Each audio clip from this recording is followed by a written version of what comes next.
You're watching The World with me, Charles Anyegolu. Now, a Nigerian-born lawyer and politician has made history as the first Nigerian to travel to space.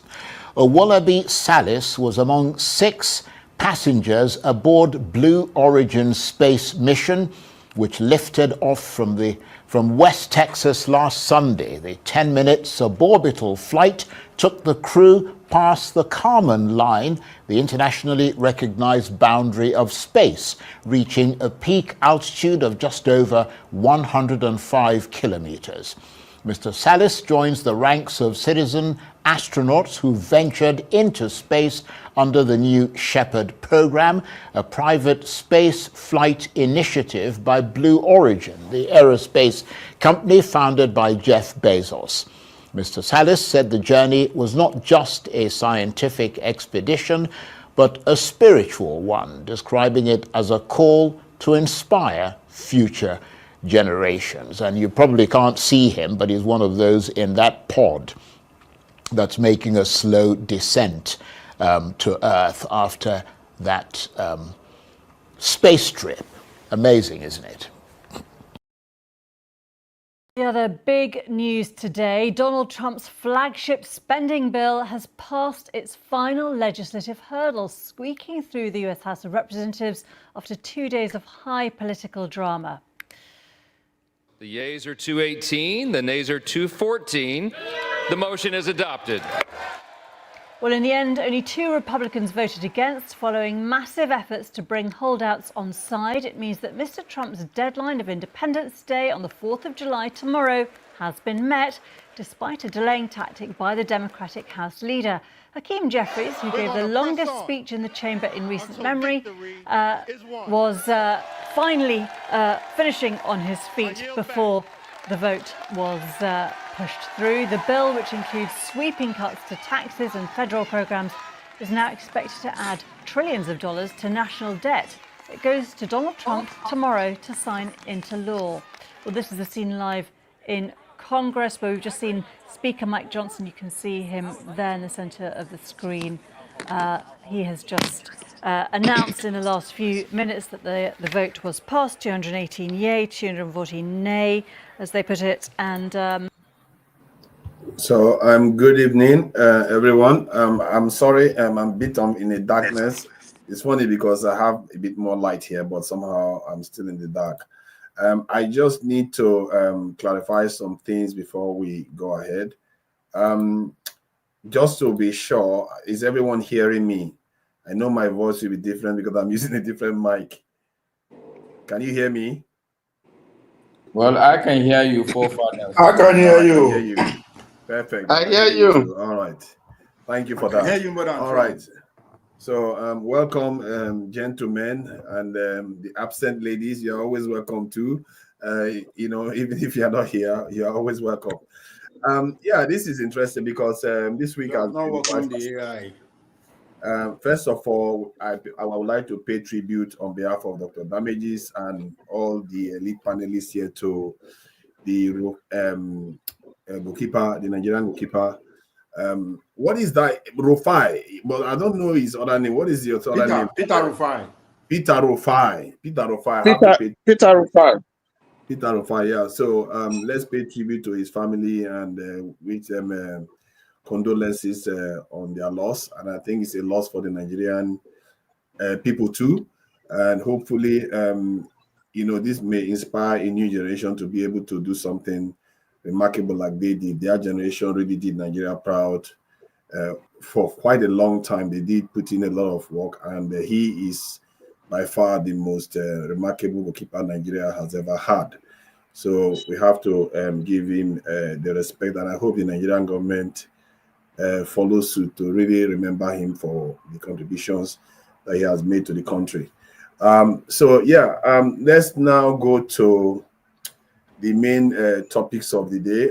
From the title, as indicated, the Trump has a big win. I think it's a budget, big, beautiful budget. Only Trump can make something like that up.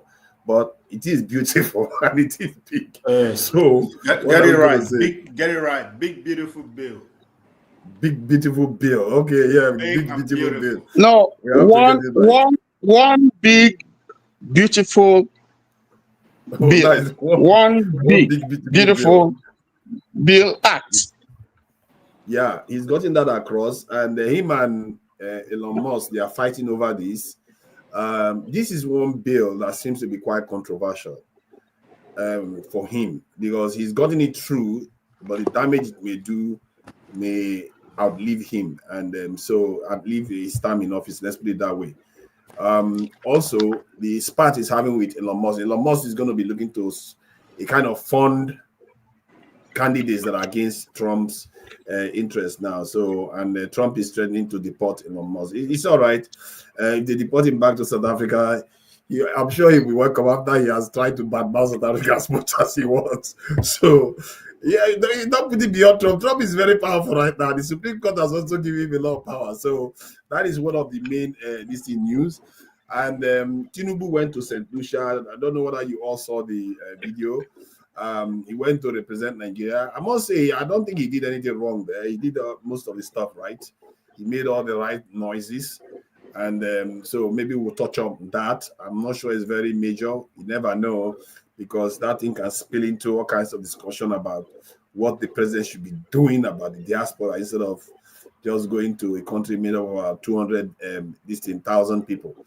But that is that. St. Lucia is a great country, and they are one of those shining lights in the Caribbean.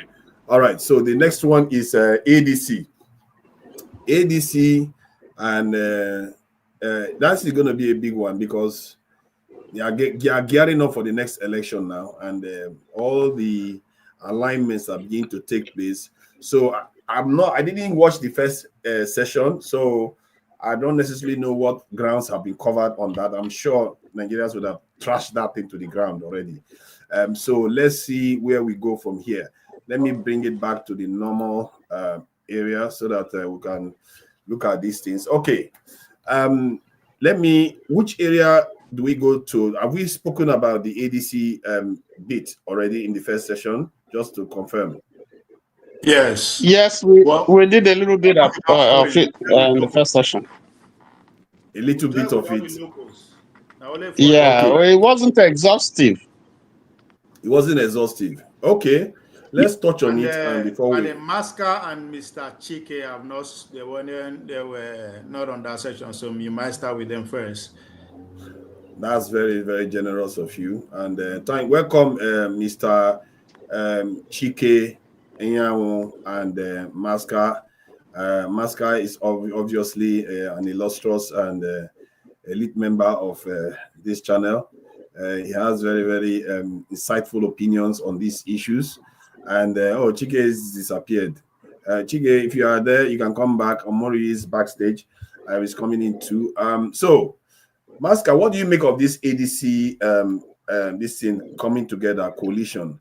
Don't you think that they don't have a choice? Otherwise, Tinubu is just going to run, rush, just completely decimate the opposition if they don't come together. What do you make of it? Oh, well, thank you, forefathers. Good to see you once again. And good evening, everybody. Ovie, Tony, Omorui. I hope I pronounced the name correctly. Omorui, yeah. Omorui. Okay. All right. Make I tell you how accurate you are. Kafi Burantaba Nono. She Ovi. All right.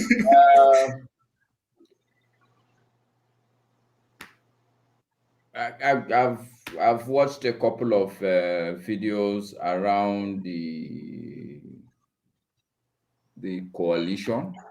I've actually been following the progress of the coalition.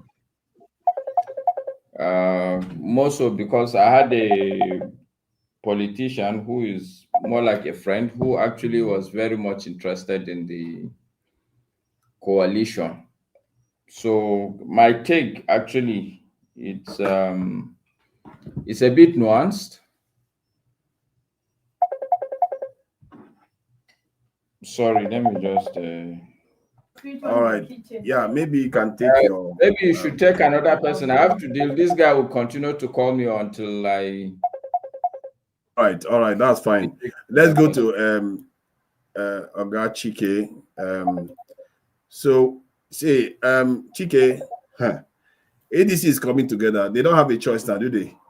And what do you make of it? Do you think that without Peter Obi being the flag bearer, they have any chance at all? Chike, you're muted though.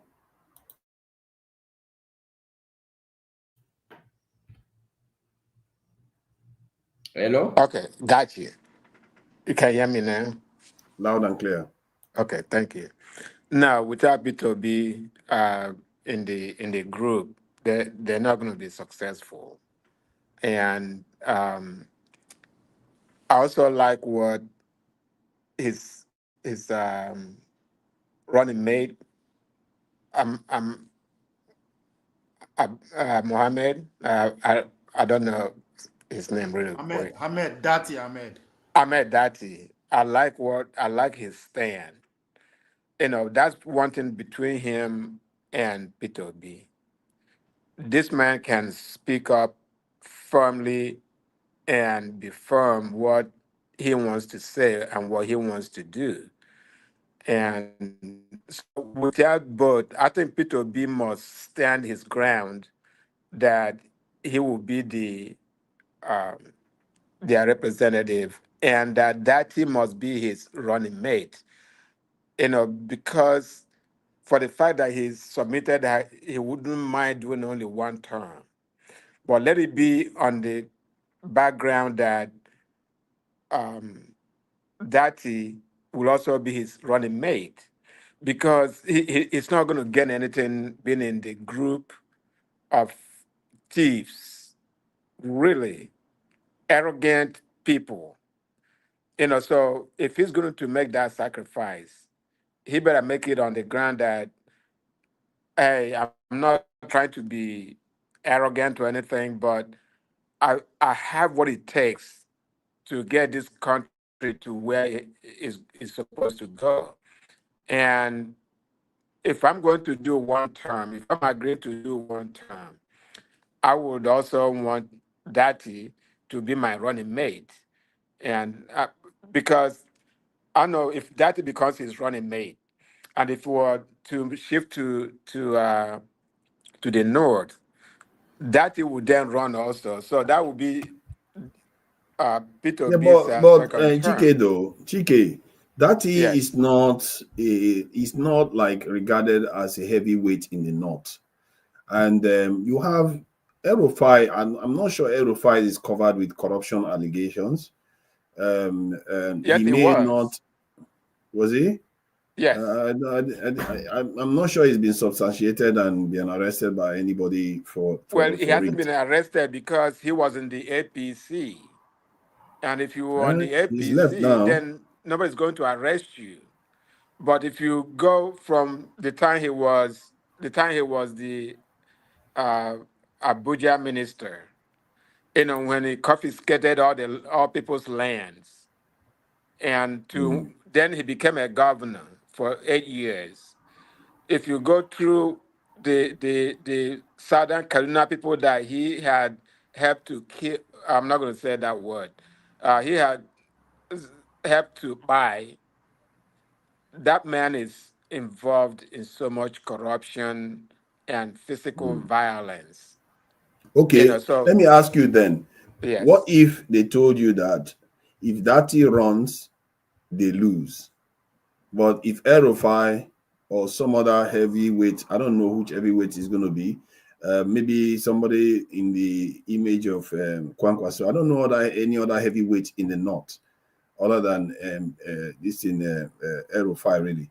If somebody like that doesn't run with Peter Obi, then he loses. Would you still say that it has to be Dati, knowing that they're going to lose?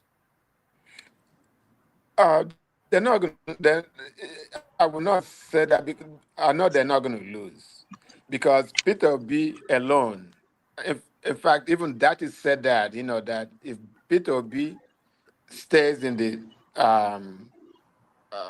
Labour Party, assuming Labour Party is together. Last time he beat both APC and PDP combined. If the election was proper, so it really did.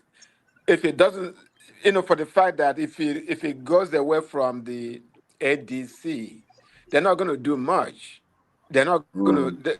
Tinubu remains the president by crook or any means.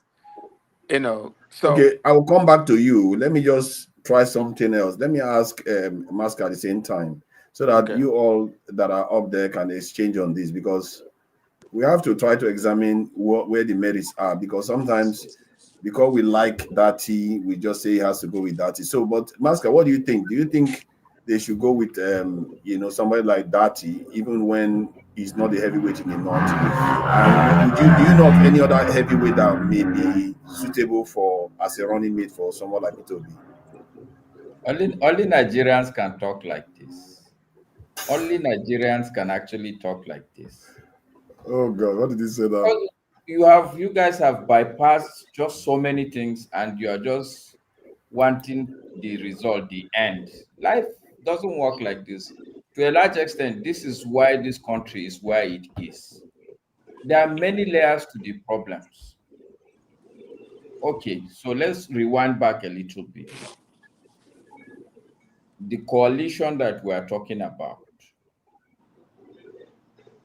obviously, they have to have a convention, and most likely, they have to have an election, or whatever they will call it, to decide who is going to be the flag bearer. But Nigerians have already assumed that it's going to be Peter Obi. Nigeria have already assumed that there won't be a major crisis because of that election where the coalition will collapse. We're even now discussing who should be the vice presidential candidate. I don't think this is the kind of discussions we should have at this point. Honestly speaking, if we think we're enlightened people are having this discussion, God help all the other people at the lower level of the society. But so what I'm telling you, forefathers, it will be a nice beer parlor intellectual discussion, okay? But if that is not what we are going to have, the truth also is that I will support Chike. What he is saying is after 4 years of Peter Obi, because his assumptions we are making now, we are just assuming everything away. We are assuming that he has been given the party. We are assuming that, okay, he will be asked to choose who will be his running mate. There won't be any negotiations. We are even assuming that they have won the election. That's what Chike is doing. He's saying that after 4 years, then Dati will now run as president. Hello? What he said. I would say good. That is what I find a bit problematic. Chike, hold on, you're still it's fine. yourself. It makes a lot of sense, because if you look at Goodluck Jonathan, when he was vice president, even Yaradua himself then was not a big wig. This is the Nigerian party politics that we should understand. It's not about who you are a big wig, as far as it's about this thing now they are doing. No matter how big you are, if some of the things are not properly in place, nothing. Even let me let me just go on to Tony. I will come back secular and trade on this thing. So Tony, the Maska is saying that we are just thinking ahead of ourselves, but isn't that the way APC formed when the Buhari lost 3 times? And the idea was that he was going to run because there was no other person that was going to going to get the ticket when Buhari is coming back to APC to form again. And you can argue that similar situation is occurring again, whereby ADC is coming together. If Peter Obi is looking to leave Labour or even... Sorry, forefather, so that yes, I understand what you're saying, but just to correct you, even during the APC, it was clear that Tinubu will bring the vice president, whether it is himself or somebody else. There was an agreement, there was an understanding. Yes. So the ticket was already agreed then. The main ticket was already agreed. So that is my point. ADC probably has already agreed inherently that... Forefather, I corrected you on this thing. APC ticket was never agreed until the primary. Don't make this statement. AY, near you, you need to stop this. So we are going to enter what is it? This thing you keep doing to me every time. Hold on. Okay, what do you want to say? It's just that Buhari had upper hand because of the support coming from Tinubu group, because of Amaechi G5 too. That was why. So the forces were kind of supporting Buhari. That was why Buhari was having upper hand. Of course, Atiku contested. Don't forget, Konkoso came second. He contested in that election. Konkoso was so very popular in APC. But it's because of the Tinubu factor, Amaechi, the G5 group that was led by Amaechi, that was the advantage of President Buhari. Okay, this troublemaker. He always has to come and try to win the party, but it's all right. I'll get to you. So, Tony, please go ahead. You see, my thinking is, Peter I Obi. think his network is having issues. Oh, you can't hear me? I can hear you. I can hear you. Yeah, Okay, but Forefather's network is having issues. I think your network is having issues. No, I think it's his volume. I think it's his So volume. It's a little my volume low. A little Okay, low, let me see yes. if I can raise it. Okay, I think let me see if I can raise it a bit. But I Can hear me you better though. now? Yeah, let me try to raise it. Okay, yeah. So it's like Peter Obi coming to ADC. He must have been given some reassurances that he's likely to get the ticket based on the heavyweights in that party. Because if he goes there, it will be a total waste of time, especially if Atiku is not running. And it will be a total waste of time. He's the only person that has got 6 million votes. And if he goes there and he knows he's not going to get the ticket, it's be a total waste of time. He wouldn't bother going. So I'm thinking they've already given assurances that he's going to get the ticket, like they gave Buhari. So let's say he goes there now. Don't you think, does it make sense to go and take Dati as his running mate again, given that the Rufai is there, which I consider a heavyweight in the Nigerian politics, or some other person? Does it make sense to still go with Dati? That's the question. Okay. Greetings, forefathers. Glad to be here. Greetings, everybody on the platform. First of all, like I did say in the previous discussion, I think we have to put things in proper perspective. What we are dealing with here is a coalition. It's entirely different from what we had with, Buhari. That was a merger, and you had a party. This one, you have various individuals from various parties trying not to merge. The parties are not merging, but the individuals are trying to adopt ADC. My wife, please. Excuse me. Let me finish, please. Let me finish, please. So they are trying to adopt ADC as a special purpose vehicle for the election come 2027. So it's slightly different. Now, if you listen to Dati, what he has said is that the coalition has approved everybody to stay within his party, apart from those who are going to take, like David Mark, who are going to take interim offices to resign. But every other person could stay pending primaries that will be conducted. So we're trying to put the cart before the horse. That's what I'm trying to say. So the situation is not clear yet. That's one. Two. The other thing I want to say is, we are all speculating. We are all postulating. We don't know what is going to happen. It's not clear that Obi is going to be the presidential candidate. We don't know. That's just speculation. And people are right to speculate. There's so many competing interests here.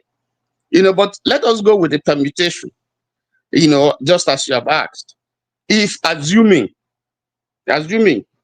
Obi is becomes the president, is chosen after the primaries, whatever they do, becomes the presidential candidate and is to run for, one term, 4 years, which I support, because the South must have their 8 years. It's only fair to do that. And if you are coming as a corrective party, a regime, then you must ensure that the South does not do more than 4 years, going by.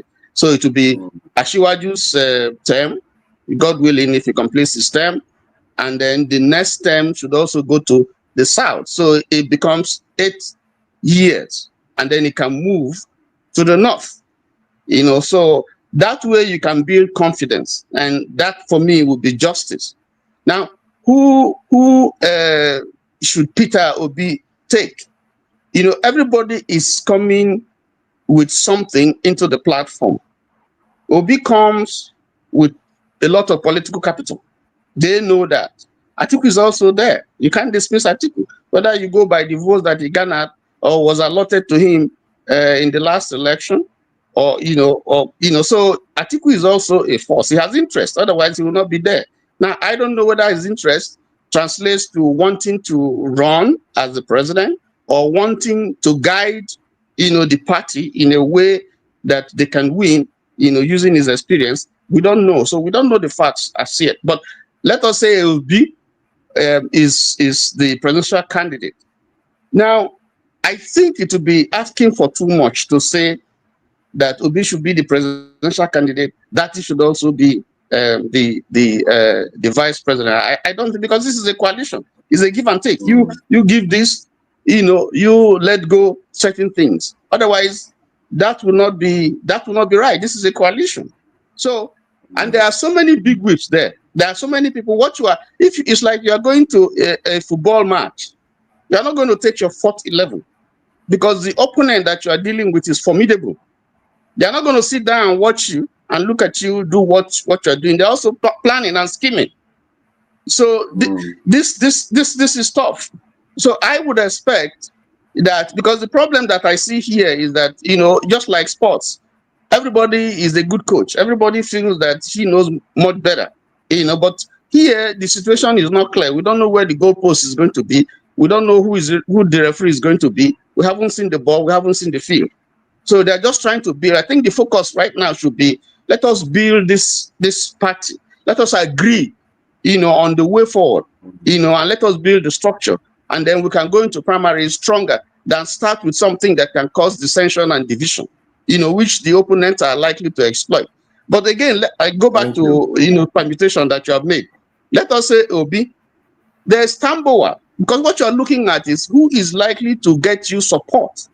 I mean, the VP, whoever becomes the VP, should be somebody also who has some influence, political influence, that can draw support. I would say in that case, if you follow this permutation, Atiku should get someone, because if you look at the two of them, Atiku 6.9, Obi 6.1, going by the last election, some of those support will still be there. So even if they thin down a little, but these are people we know that have some large following that they can bring into that party. So I think that Obi should not take everything. That's assuming that he becomes the presidential candidate. He must look for that he can be appeased. There are roles that he can play. Rufai can be anybody that they choose to be the vice president should be one that would also pull some votes, not just somebody who is just there and is not going to be influential politically. Let me stop there. Thank you. I don't know why people seem to think that, let's say, if Atiku is not running, he's not going to back Peter Obi, because after all, Peter Obi was his running mate one, if I'm not mistaken. If that was the case, Peter Obi should have been a natural person he's going to ordain to go forward. So I don't know why people think that. But that said, the point you make is quite important about, you can't expect to have Peter Obi and Dati in an ADC coalition. I don't think that's a little bit too much to add. I think that point is very, very strong.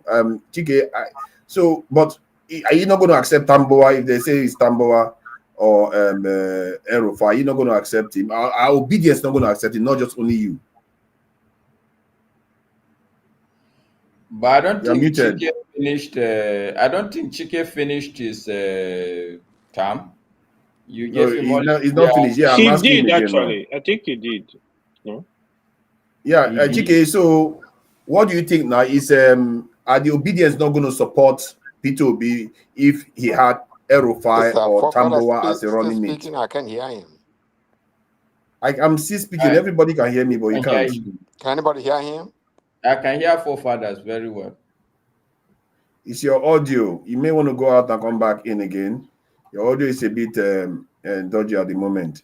Let's get. Tony, can you hear forefathers? So forefathers, somebody interrupted but let me just. Okay, please go ahead. Go ahead. Yeah, go ahead. My take on the coalition, and I think the perspective we should take in terms of looking at things, I think should be basically two. First, it should be a systematic look at things. Okay, and I will start with that. In my own opinion, the problems in Nigeria, the political problems in Nigeria are layered. It's almost like an onion. If you do a deep dive, you will see that one of the major problems that we are dealing with is the fact that there's no proper political party ever in this country. What I mean by proper political party is that I listened to somebody who gave an example with UPN. During that time, if you are a governor, it doesn't matter which state. If you are under the UPN, even if you are in Borno State, if you are a governor and you win, you know that one of their major manifesto is free education. As a governor, you must have to do that. That's party supremacy. And I think one of the things that these ADC people are saying is that, look, we want to build a party. And I know a couple of people who said, oh, look, I'm tired of this party, I'm tired of that party. When you hear them speak now, they are saying that they are in ADC because they think that this ADC seems to have a semblance of a proper party. And for me, it will be a big advantage if all of us now that are talking, we should jump into that ADC. Try to seize the opportunity to make it into a proper party. Yes, you are looking like me with a sly eye of V, but I'm being very open, because there is no anybody that will come from Jupiter, Mars, or anywhere else to solve Nigeria's problem. And the most readily available way now is this democratic process. I'm not a believer in too much democracy. I mean, I tell people that, look, I know that there are a lot of hindrances to the system, but that is the most readily available vehicle now that we can take advantage. Yes, our politicians are bad, but I think if you put good people, bad people in a good, proper working system, they will turn out well. Part of the major problem that we have in the country is these primaries. That's why I'm saying that we're assuming away too many things. It is the primaries. This is what has created the scenario where Tinubu is president today. Because during the PDP primaries, everything scattered. So okay. My take is that we as Nigerians, that is where we should start talking about. Forget about who will be the flag bearer for now. What will be the system first that the party will take to nominate who is going to be the flag bearer? That's one. Okay.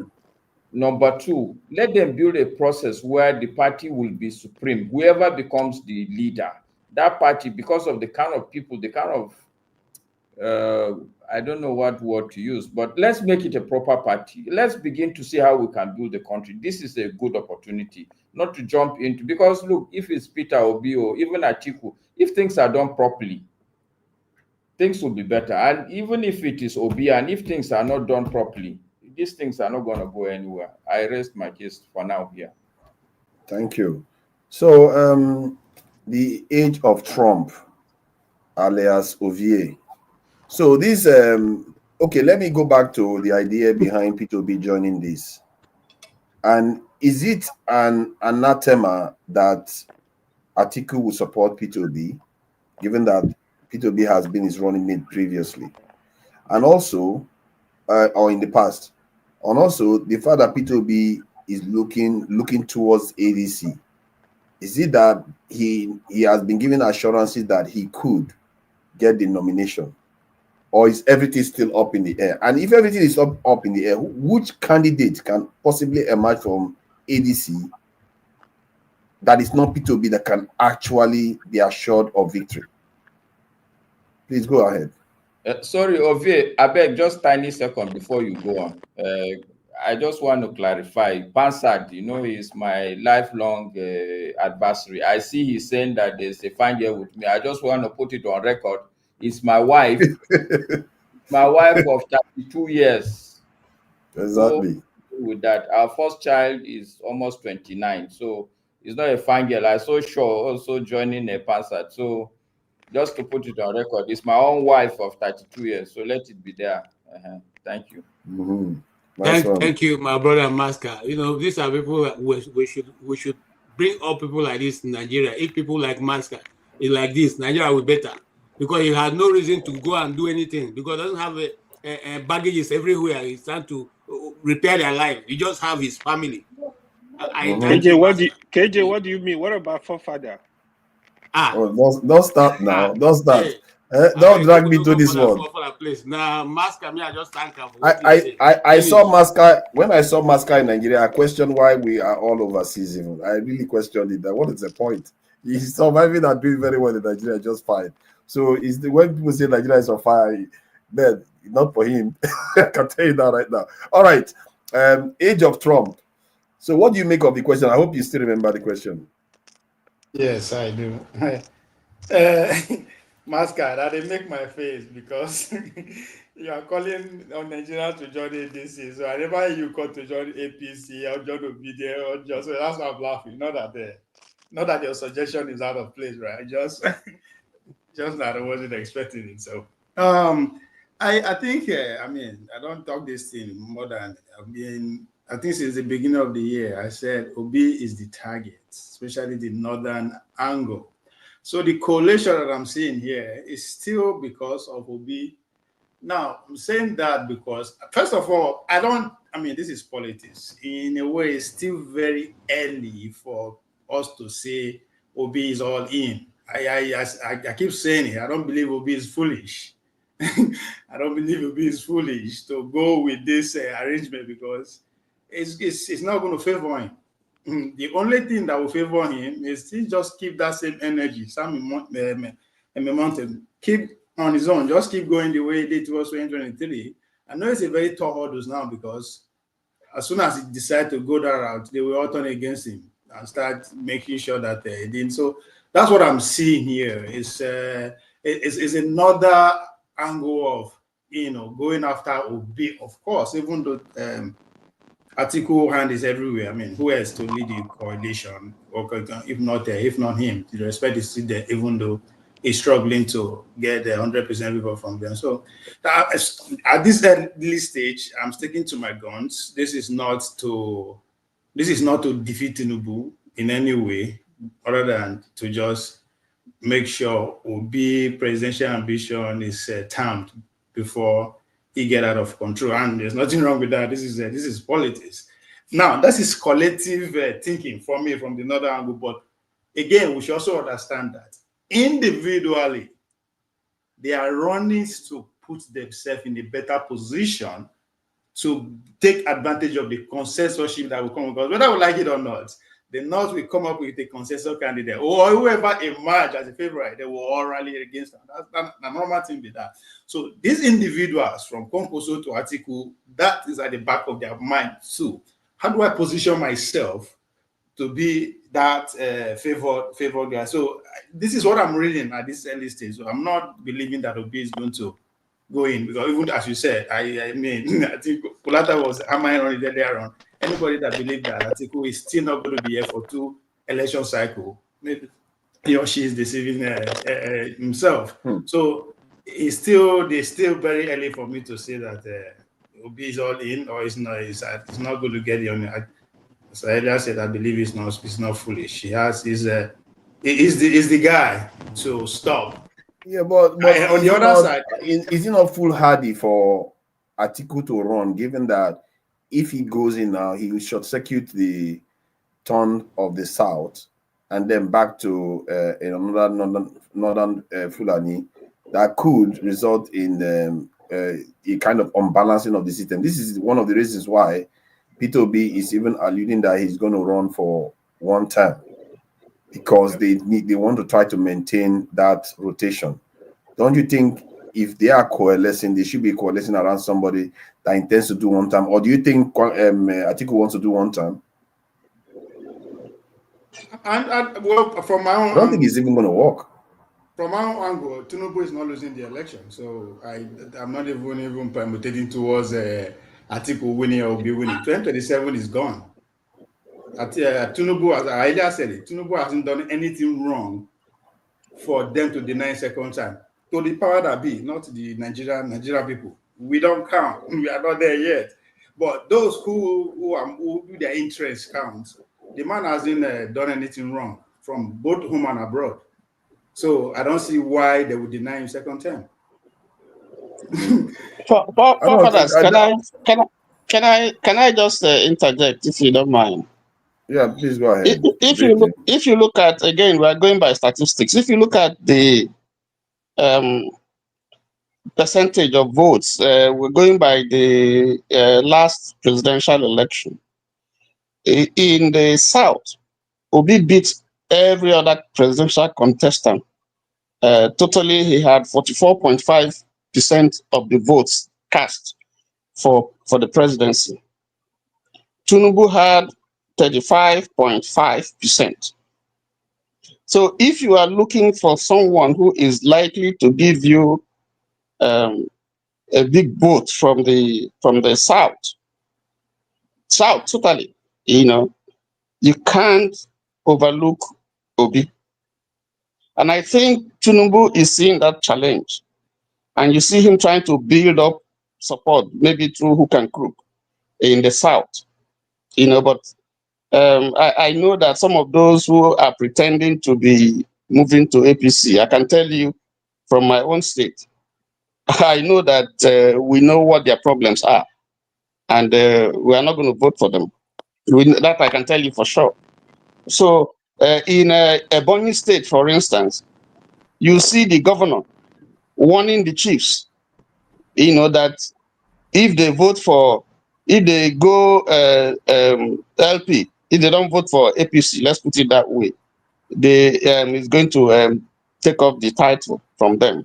And in Lagos State recently, we see one of the Obas who also derobed some Obas, some chiefs, because they were seen to be attending LP meetings. If you listen to the language of the Lagos State governor, when he was speaking on the forthcoming local government election, he was begging Lagosians to please, they should not disgrace them. For a governor to say that, it means that maybe there's something that is seen. Now, Tinubu is very strong, or was very strong in the north, if you go by the election, the presidential election again. I think he got 62% of the north voted for him. Now, the scenario is not the same now. It's quite changed on both sides, whether it's Obi or Tinubu.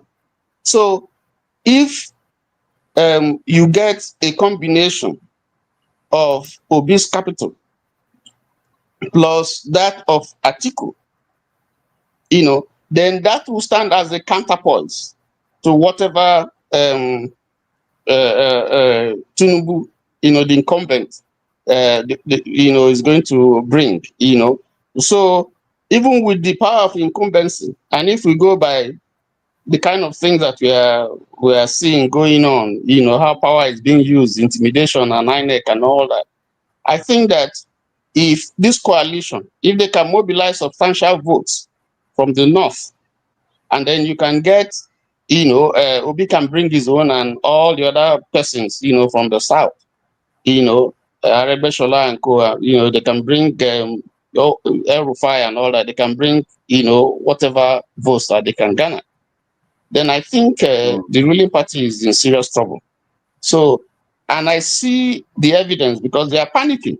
If you look at the pronouncements of all of them, whether it's Wike or whether it's the president's spokesperson, so on and so forth, you can see that this is one formidable threat and they are not taking it for granted. So we are not sure what is going to happen.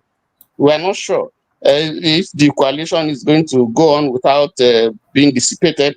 We don't know.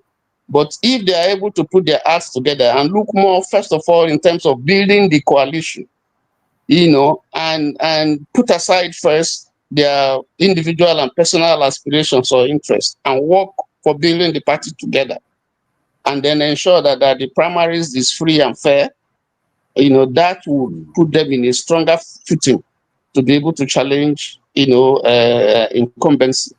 I think those are the issues. That's what I'm looking at. But, to say that it's a straight win for... Yeah, Tony, only you spoke for like... Yeah, Tony, don't be going too long. Don't be going too long. I think it helps. Okay. Yeah, we have the protester there. AY is always protesting. You spoke before everybody. You didn't get to your turn and you're speaking. Okay, I think it's only fair. You didn't get to your turn and you're speaking. Leave it first. You didn't get to your turn before you spoke. Nobody challenged you now. You are speaking for 5 minutes. I recognize the fact that you waste. Now, wow. Yeah, let's try to keep it brief. Let's try to give you. I think let's be reasonable with each other, because I will try to shuffle it as quickly as I can, so that everybody just has to say quickly on this, so that we'll move on to another topic. But this thing that we keep doing, that okay, they have to kind of form a party. Of course, they are going to form a party. The question is, what are they going to do with the formation? Because the age of Trump now is now saying that Tinubu is going to win because he didn't do anything wrong. I'm not necessarily sure about that. The powers that be don't have a horse in the fight. As long as Nigeria selects somebody and the person that they are selected is not an outright communist, they are fine. As long as the person is going to do their bidding, they are fine. So the question is, how is it that you are going to have? What kind of configuration do you want to see? Because one of the areas I'm a little bit curious about is Kwakwaso. Is he in the play in ADC, or is he just going back to APC? If he's in ADC, because if it's in any way engaged in ADC and becomes a running mate of someone like Peter Obi, I'm telling you, Tinubu is in big trouble. That too, because that guy will get Kanu, and he will still get other northern states. With Rufai, Tinubu is in big trouble. So what do you make of that? Kwankwaso is focused. Is Kwankwaso in play? He's focused on 2031. I said it even in 2023. That is the target. It's not about 2027. Of course. Yeah, but that's the point now. If he runs as a running mate now, he can do it 2031. Nah. So look at it. You know the northern. Why not? You know why I say you have to look at the fact that the north, they are stars in the north, right? There's all the 19 governors has equal chance. So there's a lot of competition in the north. So if you have to look beyond 2027, the probability that if you join will be is not there. But the people don't seem to understand when I said Tinubu hasn't done anything wrong. I am not talking about the suffering of the people. No, that's a given. The people are not in position to threaten anybody or to bring anybody and succeed. We are not in that position, unfortunately. Not that it's impossible, we are not there as I speak today. No, but I want to understand, is Kwankwaso in play, or he's just going to sit he is in the play. Kwankwaso game is going to join APC. I mean, it's already happening. The chairman, then hold on. The chairman resigned. Why did the chairman resign? If Kwankwaso joined APC, his goal is that as soon as Tinubu started the second time, he will be in a better position to take over the structure of the party and work to getting the ticket of the party. Is that a given? No. But that's where his aim is. Because I expect them to give him the chairmanship of the party.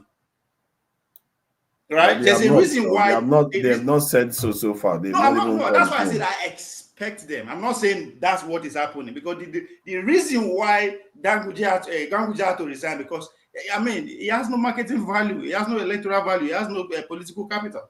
It's not electable, his image is damaged. So how will you expect him to be above a man who has a sitting governor, has a sitting emir, has 1 million votes to his credit according to INEC? It's not possible. So already he's coming with a leverage. So he's looking at his leverage. Where is he going to favor him the most? Going to 2031. If you are saying he should join Obi presidency, that means the assurance that he's going to win. But even if he wins, the possibility that they will return to the vice president is not there. It has never happened so far. Other than good luck, who me and you know now, divine intervention, that won't happen. So his focus is different from the way he moved. If you look at 2023, when they are paying Kaduna, the house in Kaduna, everybody, he decided to stay apart. He has his own radical. But let me ask you though. Let me ask you this last question before I bring the others up. If, say, peradventure he runs with Peter Obi, they win and he becomes the Peter Obi does his first time and wants to go. Now Kwankwaso has had 4 years as vice president. He has had governorship positions. He's cemented his support in the Kano. Which other northern candidate, because that would be the turn of the north, which other northern candidate can possibly surmount him at that time? Which other northern candidate?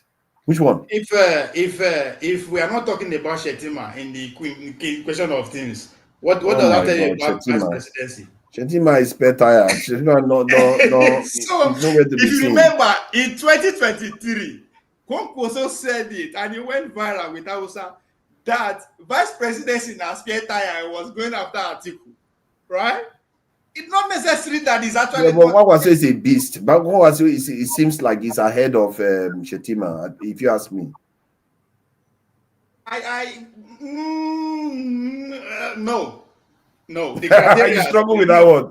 You struggle with that one. It's a vice president. Now, at best was a governor. So you can't. Yeah, but by that time he would have been a vice president too, and a governor, and done so many things, and one of the biggest, I think, one of the biggest states in Nigeria even.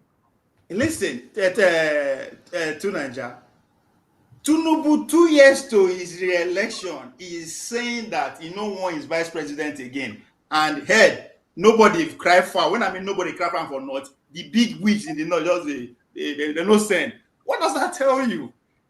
See, as I said it before, now consensus candidate. Forget all this. Is no, I think you have to. So what are you saying that Tinubu is about to make Kwankwaso his running mate, or what are we talking about here? I see him making him the chairman of the party than running mate. I don't see him being a running mate to. Why not? I don't see him accepting that. I'll tell you why, forefathers. Most people, if you look at Nigerian politics, most presidential candidates, they don't want very vocal and strong. It's too ambitious for that position, yes. Okay, thank you for that. But guess what? Nobody will say I will do one time and you expect the North to be lead. You need to go and study what happened to Goodluck. That was actually an agreement. One can if you argue there's a written agreement. You understand? It is not up to you as a city president. It's up to Tinubu that he will run, he no go run again. He no fit say no run again. He can't. It's not up to him anymore. People who are benefiting from this government, they go carry gun, enter streets. So once Obi win, you think you will do one time? It's not possible. So they know this thing. Forget these people. They understand themselves. It's not possible. Nobody will give you that chance. You have to come and take it from me. If I win, I no go give it to you. I don't care what the agreement is.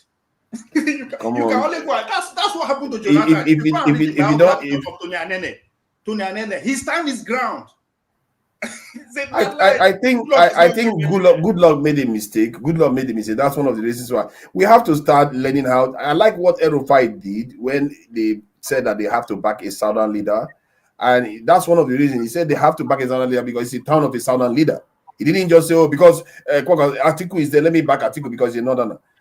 Sometimes some people have to learn to honor their words. If Peter Obi says 4 years, he should do 4 years. If anybody says 4 years, they should do it instead of just trying to backstab the other side. He's not going to get us anywhere. Don't start today. Start from Abore Accord. Okay. Let me bring some people on. In the meantime, Ovi, just hold on and let me bring Dexter on. So, KJ. It's time for the obedience to decide whether they are going to hold their nose and because this is not Ubi Dati anymore. This is could be Ubi Rufai, Ubi which one Ganduje? No Ganduje. Which other name Tamboa? Forefather. It could be Forefather. Yeah, it could be Tamboa. Truly, let me bring you in. Let me bring you on. Truly, what's your problem? No, sorry, I forgot you. You need to be careful, man. Take it easy now. You're becoming annoying, man. Take it easy. I didn't see you. Hold on. You also allow Ovie to go on for a second time. For almost 1 hour. We have been here sitting and watching. KJ is here. I'm here. Dexter was here. But the entire stream is 1 hour. I was playing video for about 10-15 minutes. That's to tell you, say one time now scam. One time now scam. You see, objective 2 times. Only do people 3 self. See, I was just rotating the question. Take it easy, AY. 1 hour. AY keep trolling me these days. What kind of wala is this? You need help, Okay. Wow. ADC. Tamboa, is he not okay as a running mate? And why do you think that Atiku is not going to support Peter Obi? Because after all, he had Peter Obi as a running mate once. Why? Why not? Because you seem to believe that he's not going to support Peter Obi. For now? AY. Yeah, I'll go to Okay, KJ after that, finally. because KJ, I was asking him about whether they are going to hold their nose, but it's okay. AY. So first of all, I think the coalition, they score a single point right now. But I heard somebody was saying Peter Obi need to pick Yusuf Dati as vice, blah, blah, blah, blah, blah. Listen, politics does not work like that. Politics is about negotiation. You have to negotiate power. People don't understand it, you know. There are a lot of people, see, a lot of things are going to play out. But where I stand basically is let South complete their 8 years. This is not negotiable. Let's start from there. Let the South complete their 8 years. Then after that, if Atiku want to contest, Atiku can go ahead and contest. Atiku can go ahead and contest for another 4 years or 8 years, whatever he want to do. It's going to be very interesting, but they need to know the ADC. I pray they don't scatter. I pray, because if anything make them split, that's the end of the election. This is the fact. A lot of things will play out. A lot of politics will play out. I heard you asking Ovie that if Kokoso, if he will be coming to ADC. I can tell you for a fact, Kokoso is not coming to ADC. It's never going to be part of it. Kokoso is moving to APC. It's going to be there. But however, if they can form a ADC, if they can form a formidable opposition, they are gonna be able to give trouble to Tinubu. But the other thing I wanted to point out is Tinubu is not Goodluck Jonathan. Tinubu is the first known politician that assumed the office of the president of Nigeria. If you know, you know. If you don't know, forget it. Tinubu is not Goodluck Jonathan. Tinubu is not going to be sleeping for you to come out, take power over. Tinubu know how to negotiate power. If you follow up APC negotiation during Buhari, Tinubu was supposed to be vice president, but they told him, no, you can't, because the Saraki was interested in the Senate president. They gave the office of the VP open for Tinubu, give us 3 candidates. The same thing needs to happen with ADC. If, for example, he said he knows how to negotiate power. How did he manage to negotiate himself out of it when he wanted to become VP? I thought he wanted to become VP. How did he manage to negotiate himself out of it? Okay. If you know how to negotiate power, you don't win everything. So that is where the issue is. You don't win everything. So what makes you think that he wants to win this one? He could negotiate himself out of this one again. No. Look at it, right? So the election of 2027, a lot is going to play out. 2031 is going to be playing out already. So the alliance you are seeing now in 2027, 2031 is a factor. So that is why somebody like Kokoso have more to lose if he moves to ADC. If he moves to APC, he has a lot to win. For example, his godson is going to return as the governor of Kano, because right now almost all the senators from Kano, almost all the senators from Kano, they are in APC already. So Konkoso only need to move to APC to retake Kano. Then I don't think he will be APC chairman. I think he can be minister. He can have. But why? So hold on. Why do you say it's a disadvantage to him to join ADC? Let's say as a potential running mate. Why is that a disadvantage to him? So ADC is still a mushroom party, right? ADC is still a mushroom party. So politicians, they think. So first of all, even in 2023, I was telling people like Konkoso is a natural Tinubu ally. That's what people don't know. Even in 2023, that play out. So it was he not PDP that he left? He has left all the party. He left APC, left PDP. He has. Your first argument was that ADC is a kind of mushrooming party, or just starting off. But the same thing was APC once, in the same circumstances. And now I will ask you one further question. What will happen if Kwankwaso, what is more likely to happen if Kwankwaso was the running mate of Peter Obi? Do they not stand a greater chance of winning than if he goes with this in Tinubu in the end? Are they not likely to win if he was the running mate of Peter Obi? So yes, it's true, but you see, there is what you call ally politics. Konkoso is Tinubu ally. So it's not that they really be in the same party apart from APC. Don't forget, Kongoso and Tinubu, they were governor in the same time, right? So they have strong, Tinubu have strong network across the country. You saw when Tinubu became president, you saw even somebody like that former Delta State Governor, James Sibori, even his chief of secretary to the government, right? So they were all. Oh, you have been muted. You see all this trolling. Only for you to come on now. You become father of all nations. You go and do your father of all nations. Trolling, you be trolling me all day. No, it's because of this thing. Hold on.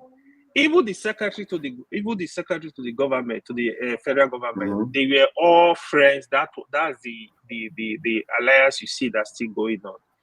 Defeating Tinubu, I think if you can even make attempt to remove Tinubu, a lot of things will play out. So first of all, Atiku must sacrifice his presidential ambition in 2027. But I don't see that happening. I can tell you for a fact, Atiku is going to compete. I can tell you that for a fact. But maybe he's not going to compete hard. He's going to compete to lose. He's maybe just to show. Hard because the problem where I'm seeing if Peter Obi can negotiate consensus, that will be better for him. But if that is not happening, I don't think Peter Obi can compete with them at the primaries, because primary election are actually different from national election. So this is a fact. That is where it's a bit tricky. So Peter Obi have attend to the young man. Attend to the little baby. When you are here talking about Kwankwaso, go and attend to your little one. Let me say all this complete. Go and attend to the little one. Attend to the little one. Stop trying to talk about this thing. KJ, please. Thank you for joining us. You see, he spent all this while trolling me, asking for his turn and everything, and suddenly now he's father of all nations. Let's carry on, Jerry. Let's carry on. So, what are the obedience going to hold their nose if they chose Tambowa, Rufai? Who knows? Maybe another candidate that people don't like. Are they going to hold their nose and still vote obedient, Peter Obi, from ADC? First of all, I want to put a caveat here. I'm not an obedient. I'm just a political observer. I have no dog in the fight, because long ago I've lost confidence in the Nigerian political system. A system does not allow the people to decide who they want as their leader. No, please, let's be honest with each other. You are an obedient. Oh, come on. Everybody knows on this channel that I have never. It's not an obedient. He's shockingly not an obedient, actually. AY knows that at least. If anybody does not remember, AY can remember that I always said here that I'm not an obedient.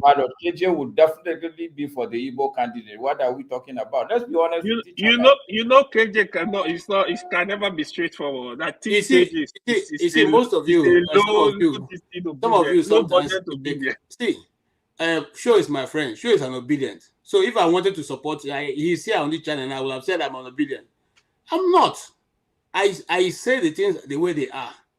Let me tell you something. I was one, first of all, in the first earlier program who said that if I was Peter Obi, I will put forward that one of my demand would be that my running mate will come with me in this journey. Why do I say that? Because It is easy to sell a Dati Ahmed to the south than to sell an Rufai to the south. You see, the law for the Igbos right now that Rufai is trying to, when did it start? Okay? I lived in Abuja when Rufai was there, and I know what he did to the business of Igbo people there, starting from Worcester Market. I know. I have people who had shops there, so let's not even go into that.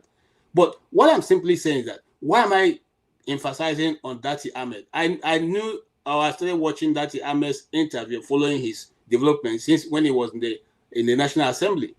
And he's a fair guy. I mean, he, at that younger age, he was a bit arrogant for me. But all that has gone, with age. So now he can, let me tell you something. I like somebody who will sit before me and say, KJ, the business we did is 100 naira, but I want to take 70 and give you 30.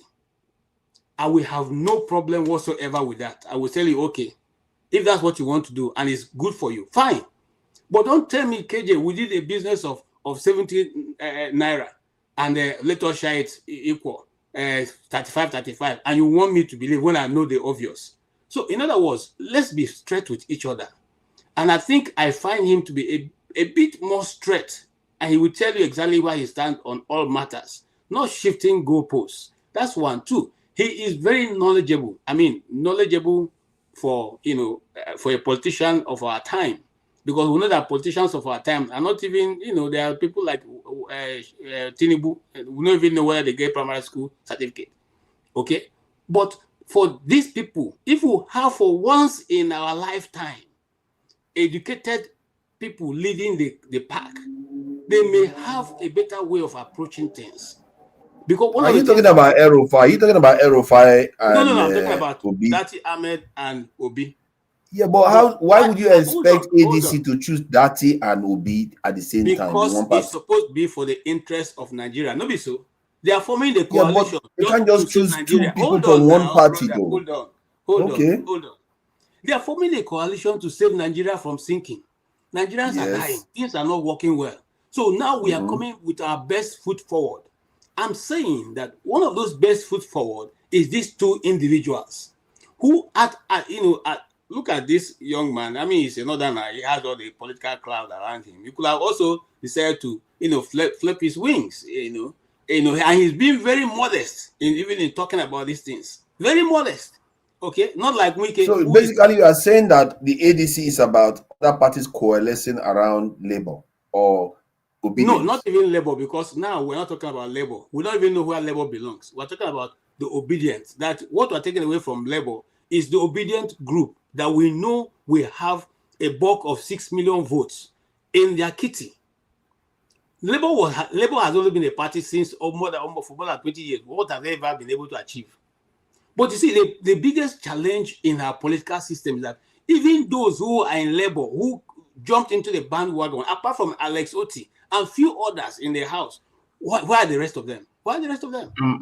Forefather, can I interject a minute? I need to say something. When I finish, you can I need to ask you something. No, let me finish. It looks like man of the you want to start problem. I'm coming. I'm coming. Now, this is where I'm going. I was looking for the video. I wanted to send a video where we have similar arrangement in the past. The last one was the one I'm looking for the video, which is Nnamdi Azikiwe, Awolowo, the guy from GMPP. They were addressing the crowd, and they were waiting for Aminu Kanu, and they were hoping that Aminu Kanu would join that group. And Aminu Kanu didn't agree to join that group. I don't know if you understand what I'm saying. Many years down the road, we have come to the same place again because we're not learning. That's the truth. Okay? Now, what was the reason for Aminu Kanu to say? Because he didn't think they were sincere. So he didn't want to bring the Takawas to hit that point. Okay, now we are back in that same place again. The truth is that these leaders who are coming together, are they sincere that it's Nigeria they want to save? Of course we know. One of Atiku's longest ambition is to be president. And he has the resources. At least because, see, it would have been much easier. And let me tell you something, and I'll end with this. The Nigerian political system know that if they say people should be the ones to come and vote, just like they do in the American system, if you say you're coming out, your people will be the ones to vote to either decide, your money determine how far you can go. And then the people will determine how far you can go also. They keep casting until you are out. Now, the question is, if they don't want to give that to you, to Nigerians, because they know that if they do that, majority of them will not be there. So they make it a secret ballot. They make it a zonal. They make it, they choose people who they can simply buy off in the hotel. And then, of course, at the end of the day, the same people are recycled back. If you think Atiku is going to give up in this race, I think the person should think again, because he knows that after this point, it may be difficult. But let me finally say this. But you see, I take away something from Rotimi Amaechi. He said, if you want to take these guys out, you must be ready to do worse than they can do. That's the truth. I've said this here before. You cannot be an Obi and take this thing. No, you have to fold your sleeve, you have to fold your trouser, wear your canvas, get ready in the gutter, and wrestle it out with the pig. That's the only way you can get it. Not nothing. I say the same thing. You. Nothing. Thank you. I think ADC has bruisers there. I think Rufai is known as a serious bruiser. He can get down and dirty. But that said, though, Show, because I would like Show to kind of give us an overview, because I think he's very good at being able to understand these things. Based on everything you've heard and the direction ADC is going, do you see them being able to coalesce around a candidate and a vice president that the country is going to accept? Or are they not passionate enough about getting rid of the current government from office? What do you make of it? All right, thank you. Good evening to you and to everyone else on the panel and the chat gang. I'll probably just start by saying most of the things we're saying, at least for me, it's all conjecture. We're not in the know, so don't let's take it to heart when people give opinions and people just get flared up and all of that. Everyone is just thinking, they're saying what they think might happen. We don't know for sure. The people that would know are the people that have been meeting for a while. And these are the people you saw at the whole in Abuja meeting. So with the ADC, it's a difficult one to predict. But my way of looking at it is, it would have been better if the day they met a few days ago and they said this would be our consensus candidate. I've seen a lot of people saying, "Oh, you hold your card close to your chest." Sorry, the APC are not stupid. They know it's between Obi and Atiku. So what is it that you're hiding? No, they would attack them if you, they know it's Atiku or Obi, so there's nothing to attack. They've been attacking them and they'll continue to attack them. So hiding it does no one favors. It leaves room for all this sort of, argument and bickering, even amongst the people that want to support the ADC. So if they had said this is the consensus candidate, which the APC did not have, they did the primaries, Buhari won, Atiku came second, I think. Kwakwanso came third in 2014 when they did this, but this is a different situation. So Kwakwanso came second. Oh, second, okay, and Atiku came third. Okay, I beg your pardon. So I think it would have been better if they did that. So in terms of Obi's choices, if they had announced Obi, for example, as their consensus candidate, someone like Abure wouldn't have had any reason to come out and say we're giving you 2 days, 48 hours to resign. Abure is saying that because he knows, or he's guessing that Obi might not get the ticket, because nobody knows, like I said, who's going to get the ticket of the ADC. So he's thinking, if we put pressure on Obi to say, resign now, that might make him say, don't let me join this ADC, let me stick to the LP that at least I know I have. So that sort of pressure wouldn't have come if you had told us Obi is the candidate of the ADC. Abure can go to, Hades, nobody cares. Imagine a world where they say there's going to be primaries in ADC. I'm an obedient. Peter Obi can kiss that ticket goodbye. Primaries in Nigeria. This ADC, if people don't remember, their last primaries in 2023, 2022, do you know what happened? They had a candidate who left YPP. The presidential candidate of YPP in 2019 was Kingsley Moghalu. In 2019, he left YPP and he went to ADC in 2023, 2022, 23. Everybody thought he was He was a banker, nailed on. Out of nowhere, Dumebi Kachuku defeated him in the primaries. And Kingsley Moghalu said it was cash and carry primaries, ADC. This Dumebi has been everywhere now. Channels, Arise, talking, tough, these people should get away from my party. So if they say there's going to be a primaries, Peter Obi can kiss it goodbye. Because Atiku would have every right to run for primaries, and he will run it the way he knows how to run it. And that is the exact opposite of how Peter Obi thinks it should be run. Maybe you know that slogan, we know they give shishi. So he's not going to give shishi. But Atiku would give it everything, because think about it, this is Atiku's last chance. He's 78 years old. By the time Tinubu finishes, he's 80. If he doesn't win or run in 2027, by the time Tinubu finishes second term or Peter Obi finishes his first term, Atiku is 84. So Atiku doesn't think about rotation this thing. He just wants to run. Some of the Atiku people, let me tell you, so I follow some of these things. I have, have a bit of time. Some of Atiku's boys, the ones that are left with him, because a lot of people have deserted him, some of the ones that have remained with him, what they are touting and floating online is that, forget this your rotation. It is not written anywhere. It's an unwritten gentleman's agreement. They are saying that if you want to be fair to the Northerners, by the time Tinubu will have finished, forefathers, you do the math for us. So Tinubu will have done 4 years. Obasanjo did 8. That's how many? 4, 8, 12. 4 plus 8. 12. Jonathan did 6. Yeah, that's 18. Yaradua did 2. Buhari did 8. Okay. 16, 8, 10. So they're already saying, you people have done, by the time Tinubu is done, you've done 18. Or 16, sorry, or whatever. We've done 10. No, it's 18. So 18. So there's a deficit already. This is what some of the Atiku boys are already saying. That don't come to us with this your rotation. Yet if rotation is about fairness, so let's talk about fairness. The South has done more than us. You owe us. That's what they're saying already. So I don't personally think Atiku will roll over for Peter Obi.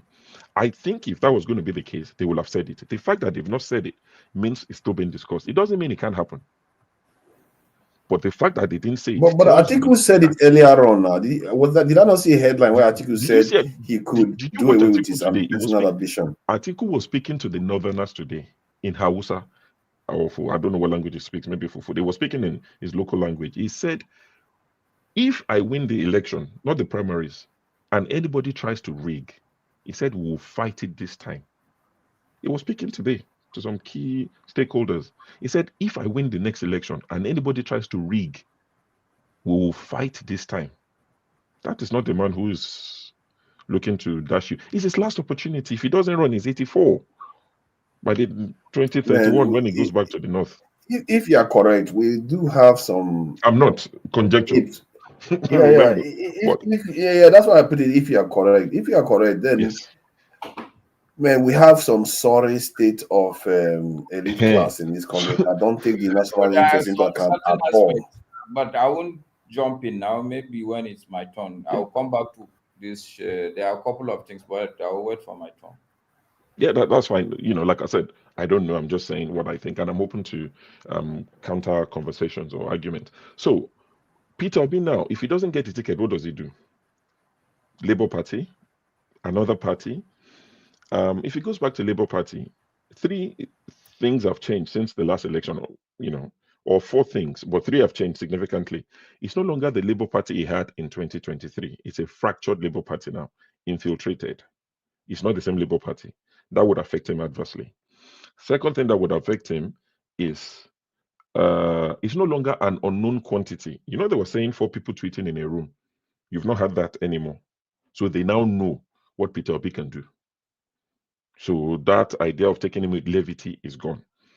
Another thing that has changed since then, or that hasn't changed now, is we know that let's even assume in our wildest dreams, I don't think it would happen if he goes alone. Let's even say he wins at the ballot boxes, at the polls. Would he win in court? Has anything changed at in our judiciary? I don't think so. And fourth is dealing with Tinubu, not with Jonathan. Jonathan said the election ambition is not worth the drop of red oil of a Nigerian. Tinubu won't say it's worth it, but won't say it's not worth it. He will keep quiet on that.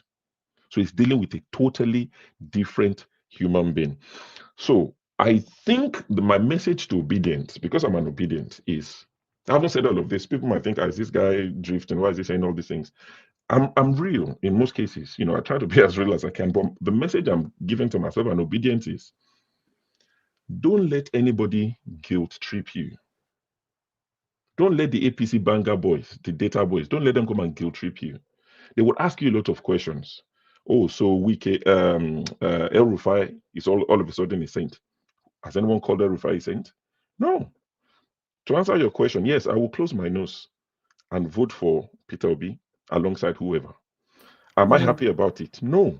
Do I have reservation about these guys? Of course I do. But how else do we get Peter Obi to Aso Rock? I asked him a question on this channel when he came. I said, Mr. Obi, are there Nigerian politicians you will not work with, even if he guarantees you Aso Rock seat? I knew what I was doing when I asked him that question, because I knew this like this would come.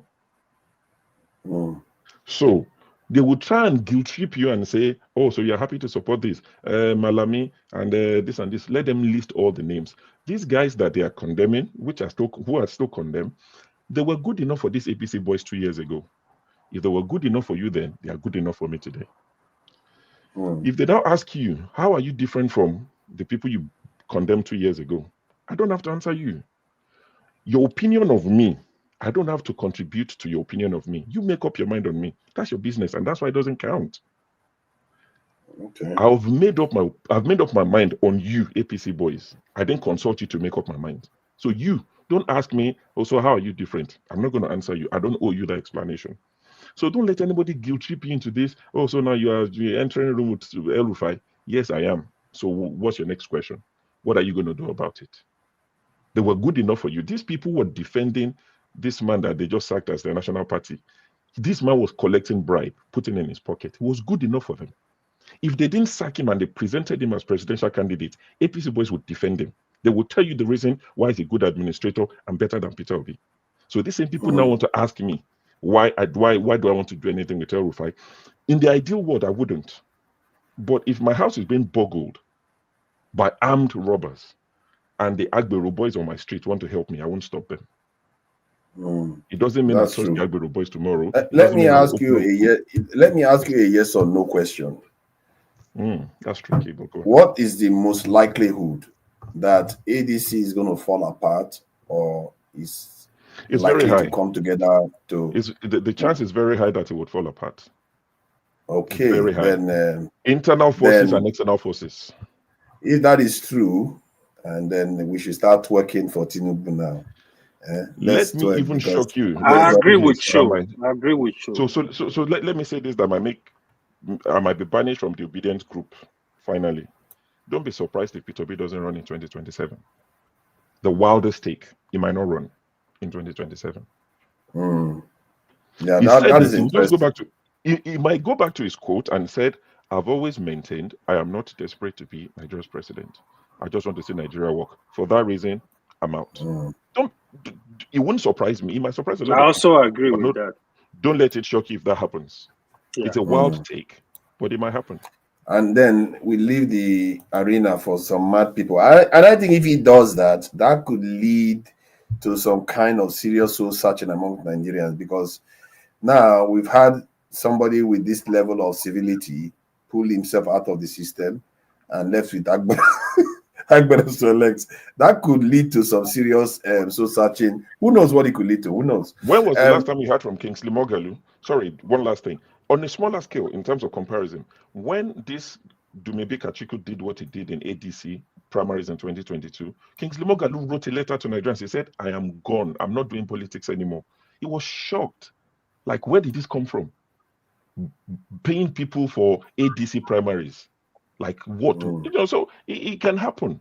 He booked hotel for them, all of them. And sure, really follow politics this time. They say they call me hypocrite. They've been calling me I'm a hypocrite. I embrace it. So if you call me hypocrite this week, so next week you have to think of something worse. I'm a hypocrite. I embrace it. I adopt it. I'm happy. You do you. Let me do me. like that. The thing about Moghalu doesn't have the visibility of Peter Obi, where a third of votes were cast for him. And I feel that if Peter Obi decides to pull out because the entire arena becomes too agroized, as they say, and all these political just hungry people that just want to get into office for the sake of it, not actually to do anything. You could have a situation whereby Nigerians will start having a buyer's remorse. And then, you know how when they selected Atiku in PDP and they selected Tinubu in APC, there was a swell of support for Peter Obi. You know, and when Peter Obi pulls out based on, and when Nigerians look at it and say it's based on this mess that they see on the scene, God knows where that vote is going to go. And because there's that thing is there. Don't pretend as if they're going to go away. They're not going to go away. And that could be a serious problem in the Nigerian space. Who knows? Maybe a new candidate might emerge from nowhere that will blow all these people out of the water. Who knows? Politics is a very strange thing. Nobody saw Peter Obi coming the last time. And who knows what could happen in 2 years' time. So, Dexter, thank you for joining us. And Uzo, and thank you for your submission. Show, I really appreciated it because you do have insight in all these things. Because I can see now that those Northerners will be arguing for 18 years of another Northerner to catch up with Southerners. I don't understand what you are saying, Fofa. What do you mean by these Northerners? You stop talking. Oh, like that. Hey, you know what I mean? Hey, come on. You got what is all that? That slap on the face of people. Okay, let me hold on. See, my apologies for putting it like that. But I'm saying, based on the context that show was reporting the information, he was saying Atiku people, to be fair, he didn't say Northerners. So it's on me on that one. So my apologies. I wasn't saying it in a pejorative manner. But it's a fair point. If they're arguing for 18 years, it's a fair point. People. So thank you. Thank you. All right, let me get somebody back up here. Let's see. I've been here for a very long time. Oh, look at that. He came last too. Yeah, no, you left me. You left me on the backstage. Yeah, because he came last. That's why you were on the backstage. Okay. Dexter, thank you for joining us today. This ADC talk, I think maybe I just want to rest it because it does. This one that the show has told us that there's no hope. It's likely to fall apart. Should we just start working for Tinubu now and hope for the best? Thank you, forefathers. I kind of I think if I start with what Shu said, I think he kind of gave like an anticlimax of the whole situation. On one side, he's saying it to fall apart. On the other side, he's saying, "Oh, support, irrespective, and all that." First of all, I said in the first stream, just imagine this is a football match, or if you're a chess player, it's not like the game of. It's not a football match in the first 20 minutes. You are trying to already say who is going to win the match. I think you are doing a big disservice to yourself.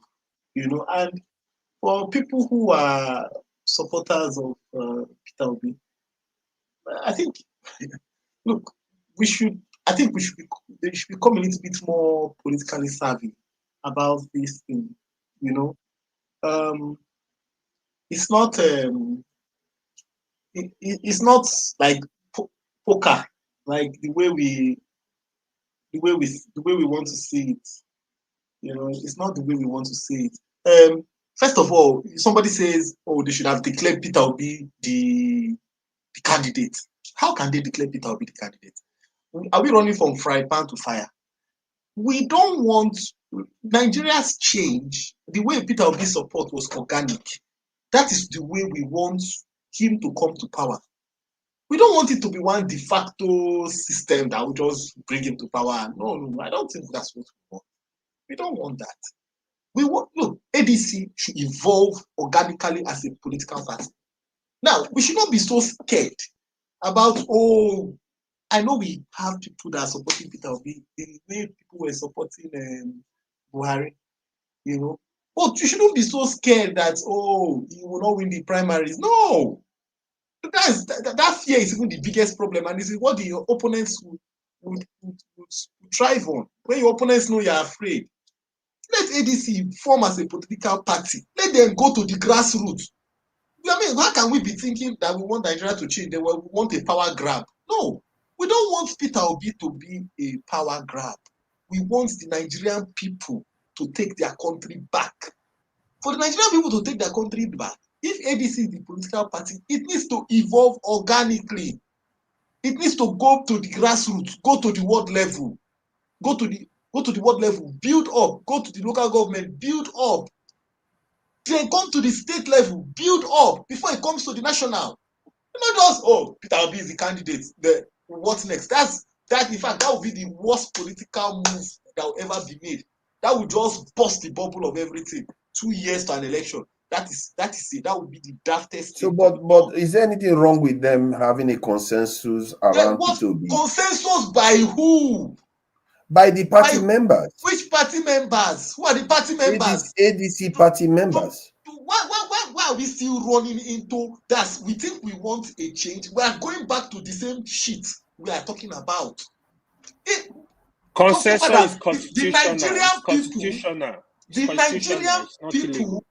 Nigerian people want a leader that they choose. And the party is a way to make the people choose their leader. The ADC should go to the world and get people to join, get people to register in that party. Go to the local government, build the party up from the grassroots. Build it up and let the people choose their leader. That's the way it should work. You shouldn't be looking at this, let somebody. So what you want is those buccaneers, because the truth about it is that some of all those people who are forming the ADC, like I said, you have the good, the bad, and the ugly in every army. Some of them are buccaneers. If you give them a chance, they will take everything. We don't want all those David Mark them to just sit and lord over us. We have chosen Peter Obi as the next candidate. Consensus. We don't want that. What we want, ADC should go to the world level, build up the party, register candidates, build up from the world level, build up in the local government level, build up the state level, have executives, and then let us have people of proper character. See, I hear what you are saying though, but you have to understand that ADC has already been built in their own way. It has not been built, forefathers. Sorry. Let me finish what I'm saying. It's already a party before they came and joined it. And now these big wigs have given the party a kind of a weight behind it. And remember, politics in Nigeria is not. I hear what you are saying. I'm not disputing what you are saying, that if you have a party that is built from ground up based on the masses, it's a good thing. But right now we don't have that. Even Showori cannot even brag of it, which is sad. We don't have a party that is built from ground up by members like that. So why do you expect it from ADC? This is the problem we have with Nigerians. Look, let me tell you what I've noticed from what I've seen around the world. Nigerians are, the moment you throw the first brick wall at them, they just believe that is not going to work, and they find the shortest cut, the cheating way to go through. That is the way we all function. It's the same thing that has affected our school. Children, they give them a problem, it's difficult for them, they look for the way to cheat, and then you say you passed. That's why we are turning out people that are low in mental acuity. If you go to the Western world, no matter how difficult a situation is, they will keep tilling at it, keep digging at it till they solve it. ADC has time. Forefathers, one of the things the Ralph Osu, the former party, the man that handed the party to David Mark, he said that all the structures have been shelved down.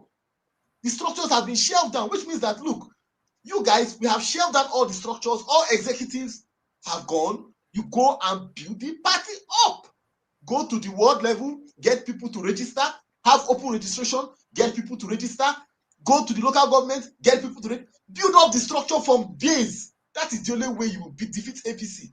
You build up the structure and let the people be involved. The people must be involved. Yeah, but is this party not part PDP, Labour? Some Labour people are there, some PDP people are there. Some different parties are already. They already have a base. Forefathers, it doesn't have a base. Those people are not members. What ADC needs to do is to go and get people to register.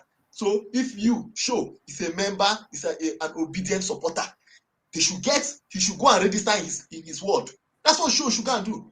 Go and register in your ward. Get the obedience to look. If you want Nigeria to grow, if anybody that is supporting Peter Obi and you think that, okay, you want him to be the ADC candidate. What you all need to do, ADC, push for ADC. It's not to say declare Peter Obi candidate. No, push for ADC to start ward registration.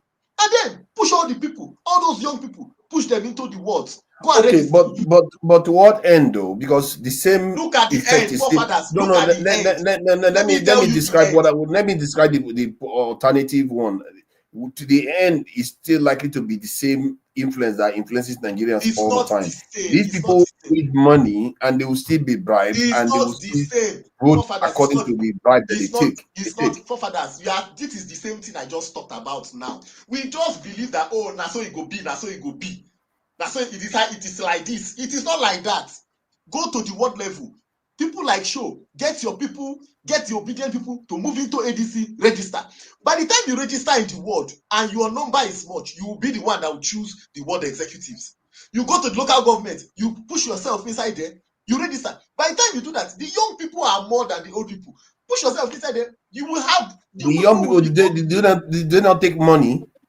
Are you trying to say the young people don't take money? Forefathers, the people that followed Peter Obi were saying they don't take shishi. Those people like show that saying they don't take shishi. They want Nigeria to change. They are saying, okay, Obi is our man. All of them are saying we want Obi. Push yourselves into the war. No, Dexter, what is wrong with having a consensus candidate? What is wrong with having a consensus candidate? Is it against the constitution? It is not time to have a consensus candidate. No. Is it against the constitution of the land? I want to know. I want to understand. Is it against the electoral laws? There's no problem in saying you have a consensus candidate, but let me tell you something. You don't solve a problem with the old way tactics. We don't have that time right now, unless you want people to continue. We don't have such time. You have the time. You have the time. It was in 2020. It was towards the end of it was early 2013 that APC started their major move. You have the time. ADC has the time to build the party. The problem is this fear. Like I said, Nigerians have this. Once they just throw us a brick wall, we cannot even think. We don't even say, let us think, how can we solve this problem? I think you're forgetting how APC was built, right? You're forgetting something? See, let me see. That Baba Ahmed said something when you go and listen to the interview, and he said it. You guys, look, you cannot play Tinubu's play script and defeat Tinubu. What we want, what all of us here, we want the Tinubu. Stop looking at the APC play script. That's Baba Ahmed. That is why Baba said, he actually said in that interview that he cannot actually tell you that Peter Obi has left Labour Party. That even him, he has not left Labour Party. In fact, he said that he wants to settle the crisis of Labour Party, that he would prefer them to run on Labour Party. Why? You cannot play Tinubu's play script and expect to win him.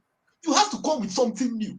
What made Peter Obi popular and what gave him those votes was the organic followership. You cannot fracture it. You cannot fracture it with the Buccaneer style of PDP. No, as obedient right now. As obedient. Hold on. How much are you willing? Hold on, Kenny. Let me just deal with this, Kenny.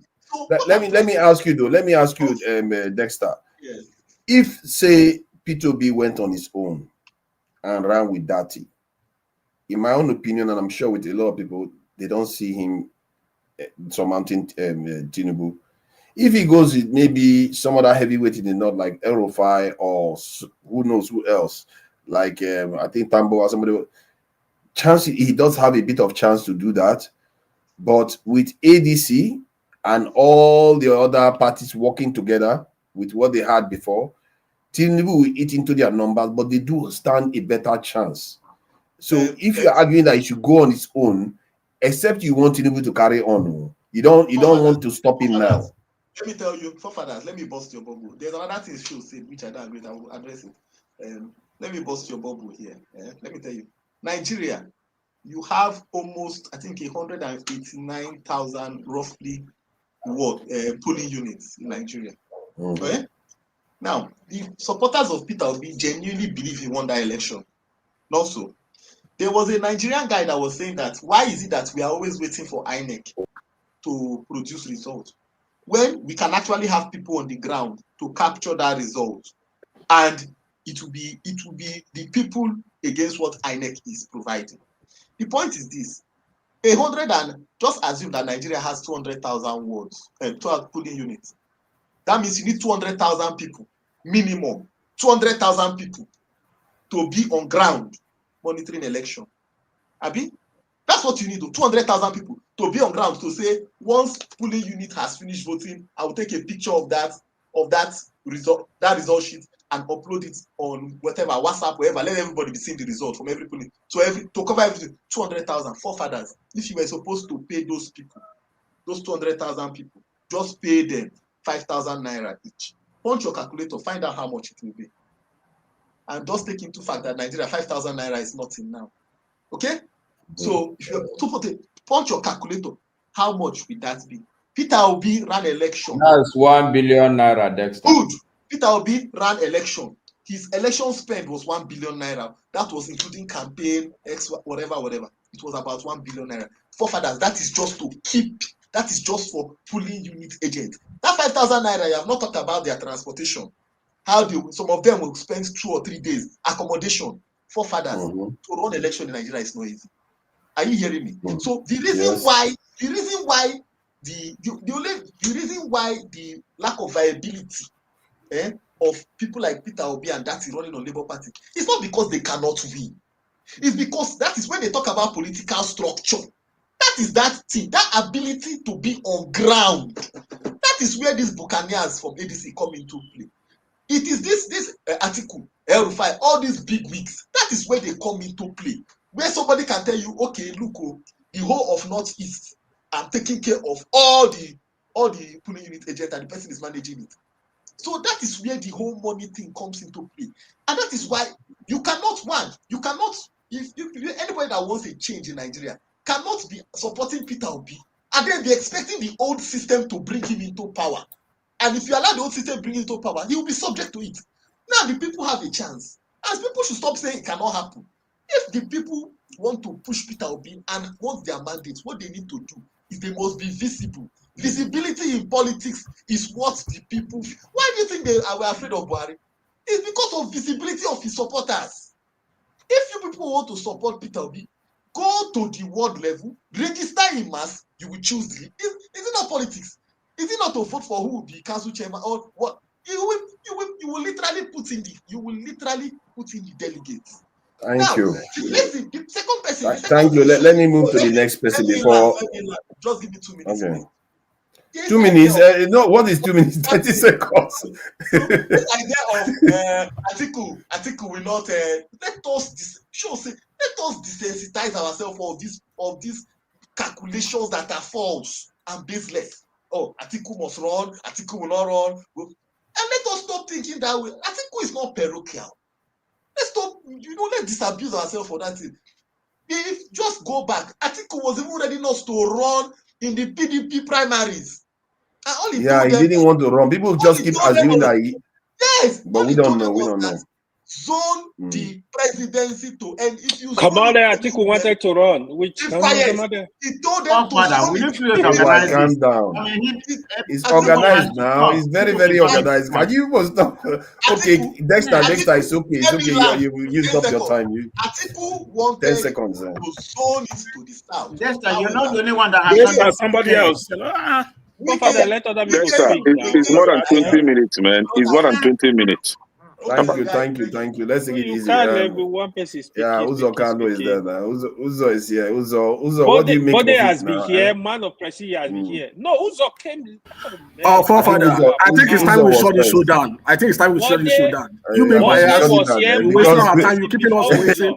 Come on, we're not shutting we are not wasting any time. It's not time. It's body time. It's not okay. I will try to rotate it faster. Okay, everybody individually have to learn. Man of president. It's my time. Shut up there. It's not AY. You are not the moderator. Hold on. It's not a prestige. AY. Can we conduct ourselves? But I was there before body now. I was there before body. You were backstage. You were not. Okay. Let me deal with Uzo and body. I will try to be fast with it now. AY, come on. I will try to be fast with it. Okay, Uzo, you finished speaking. Thank you for your contribution. Let's go to a body. But I'm just kidding. I said anything now. What's wrong with you? No, I was just joking. So, but what do you make of this coalition, though? Do you see them getting anywhere? Because I think from what Show is saying, he doesn't even think it's going to amount to much. They are not going to do anything. I am not so sure that's the case, because they are seeing the writing on the wall that if they don't do anything now, Tinubu is going to go on to govern as a very, very powerful president, and he will anoint the next person that is going to come after him. So maybe that is enough to put the fear of God in them to actually concentrate to work together. But I don't know what you make of it. Okay, you as an obedient, what kind of configuration would you like to see from that ADC that will work out, and that is also realistic? Please go ahead. Is it for okay? I said this last time. No, not you, buddies. Uzo. By the way, I said it last time. That's why I said it. If guy is not taking, Peter Obi might not even see a party to run in 2027. If guy is not taking, I said it right. You will not even see a party to run. All right, and I'll say this: the ADC is the organization of past and present governors and ministers or people that have led the APC. 2 years ago, several of those guys was in APC, shouting "kill obedient, keep it Obi."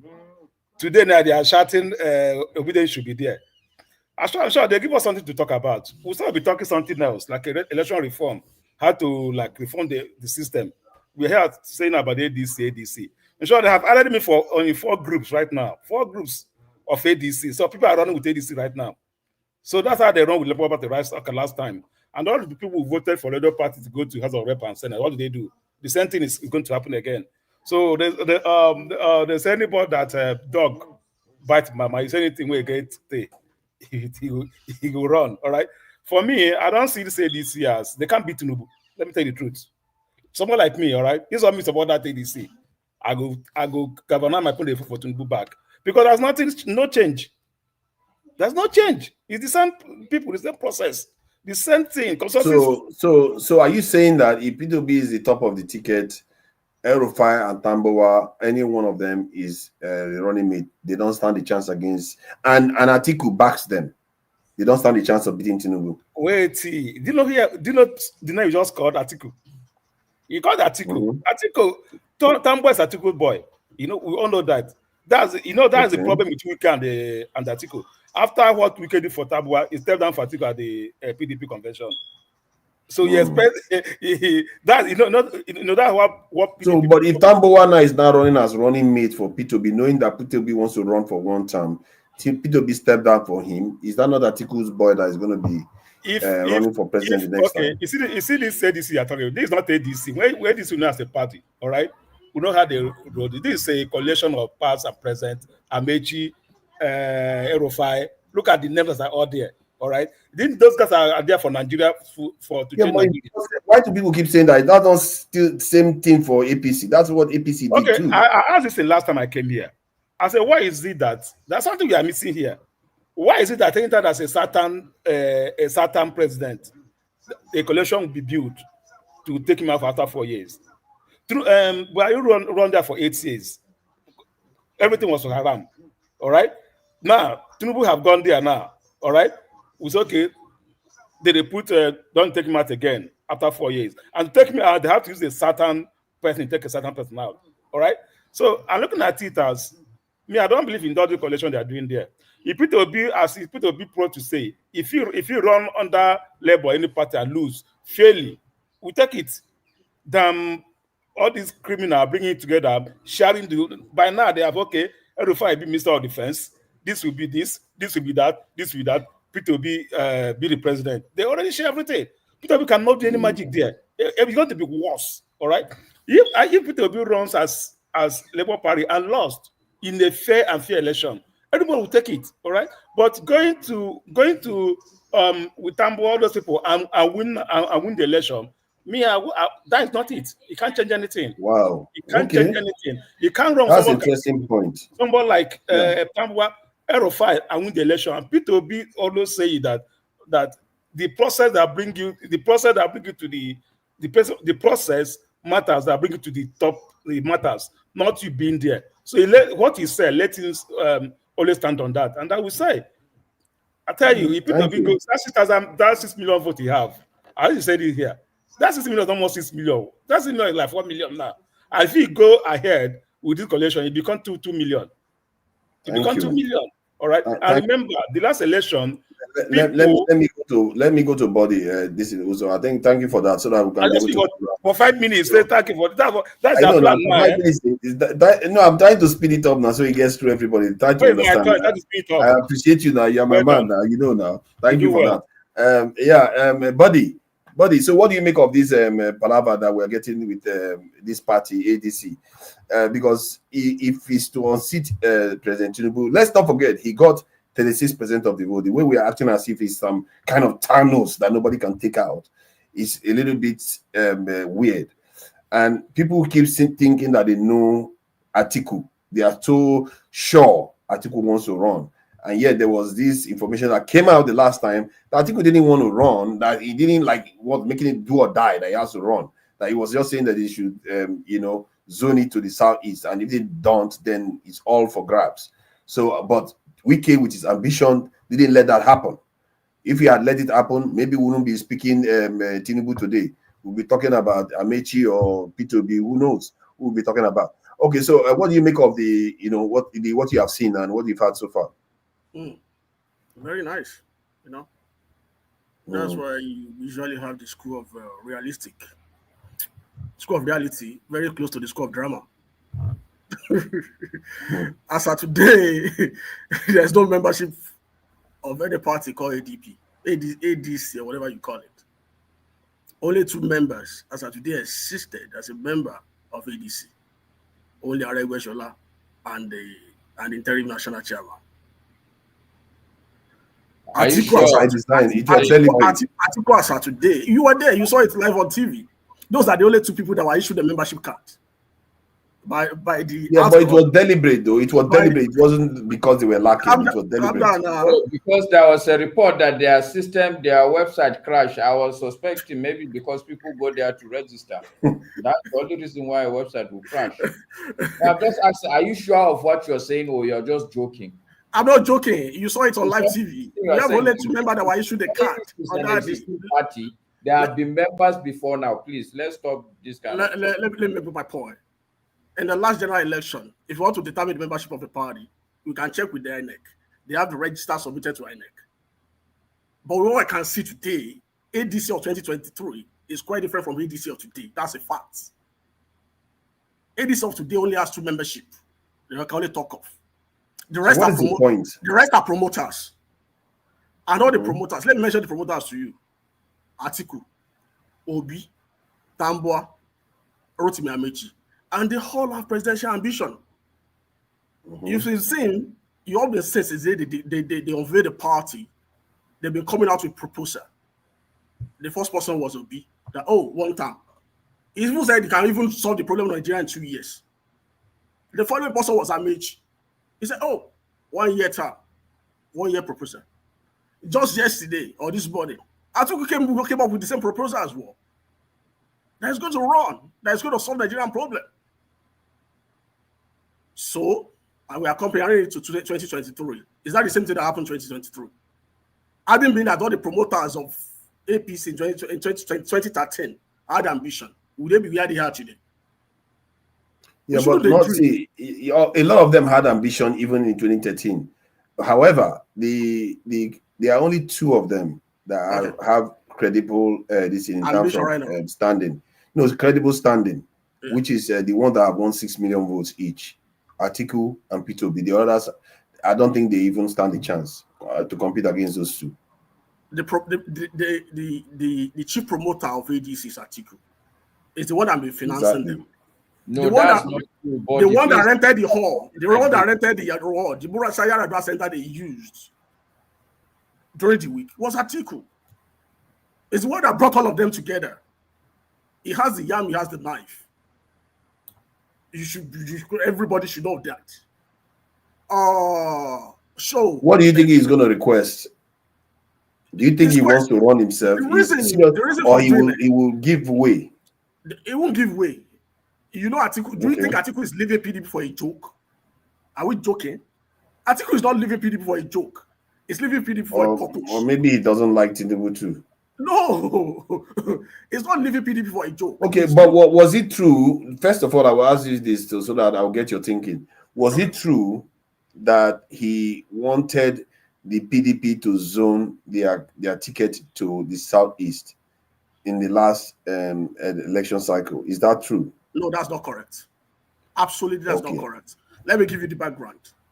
At that point in time then, because, in 2019, Obi and Atiku, they ran on the same ticket. And Obi was contemplating whether Atiku is going to pick him as the vice president. And he went to Atiku. This is a known fact. Atiku did not assure him. Atiku told him that, hey, this time around it's not possible. Because Atiku is, is the one spending the money. He has to look for a southern candidate that has the money. The bulk of the money they used in 2023 was from Delta State. Do you think Obi has that money? I thought Atiku has money already. Immediately, remember. Sorry, I thought Atiku has money already. Atiku has the money, but you see Atiku don't spend on party. Atiku only spend when election is closer. In 2019, what the election was immediately Obi was nominated as the vice presidential candidate to Atiku. They started mobilizing fund resources for the election. What did Obi said? Obi said, EFCC has placed an embargo on his account. Go and check. It's a fact. Obi didn't contribute shishi to Atiku's campaign in 2019. And what the same guy, immediately Obi realized that he couldn't secure PDP ticket and they're not going to macro zone. He jumped out of the party. The same thing will happen in 2027. So you are actually saying that Peter Obi was looking to run as a running mate. Obi is not looking at you are the first person. No, sorry. You are saying that in 2023 he was looking to run, or 2022 he was looking to run as a running mate. Obi will not run as a running mate in 2027. Obi will run as a candidate. Yeah, but you are making an assertion. Sorry. You're not going to just jump past this one. You're making an assertion here that Peter Obi was looking to be a running mate for Atiku in 2022, 2023, before he jumped out. Can anybody else corroborate that? Yes. I don't. That is not true. That is not true. Voice is is completely that is not true. Enemies of progress. We know it's not. That's not true. The political neophytes against them. They won't agree. Absolutely false. In 20, I would like anybody that has any evidence for this to provide it. I don't it's very important. Coming out anymore. Because let me give you an evidence. In the activity of quantifying, they failed. Okay, we come here to say things to them and come to pass several times, and they couldn't agree. We are still telling them this time around what will happen. Okay, hold on, because I think what you have said is not a way to defend what you just said. Sorry, buddy, hold on. Because I just like to get a few things straight. Even if we say a few words, I will get it straight. It's better off than so many words. Where's your evidence? This is on point. If you remember the PDP primaries, anybody remember the PDP primaries?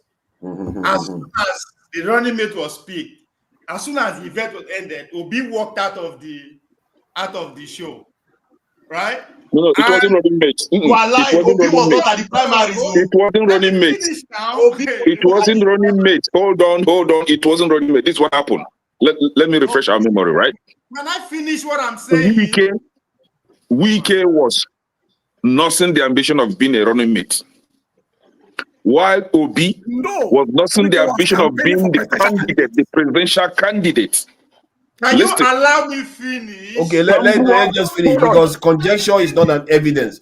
Conjecture is not evidence. When he left, it's not an evidence of anything. If I ask you, waiting I talk, you know go know. Waiting Obi talk, you know go know. You will lie. Okay, please go ahead. Go ahead. So the body put it in a very short term. Una no disagree. So let me break it down. Where he is going, where he came out from. He come to conclusion with that. And they tell you after the primary, as soon as Obi walk out of the venue, when reporters approach him, waiting in talk. What did he say? No. Remind me now. When I say waiting in talk. That was when you are the one providing evidence. Huh? You are the one that said you provided evidence. Can I say something? Can I say something? I want to say something. Let Obi finish first. Sorry. Obi, tell us what he said now so that we can move on. You know, I was not giving my time. I never finished. Yes, we know. Finish, buddy. What did this in Peter Obi say when he left the convention? Tell me what he said, so that the viewers can know. The popular phrase or the viral phrase that Atiku is my brother and is the best person for the job. When did this utter that word? When did he make it popular? Was Atiku a presidential candidate or vice? That was the primaries. No, was it vice or presidential?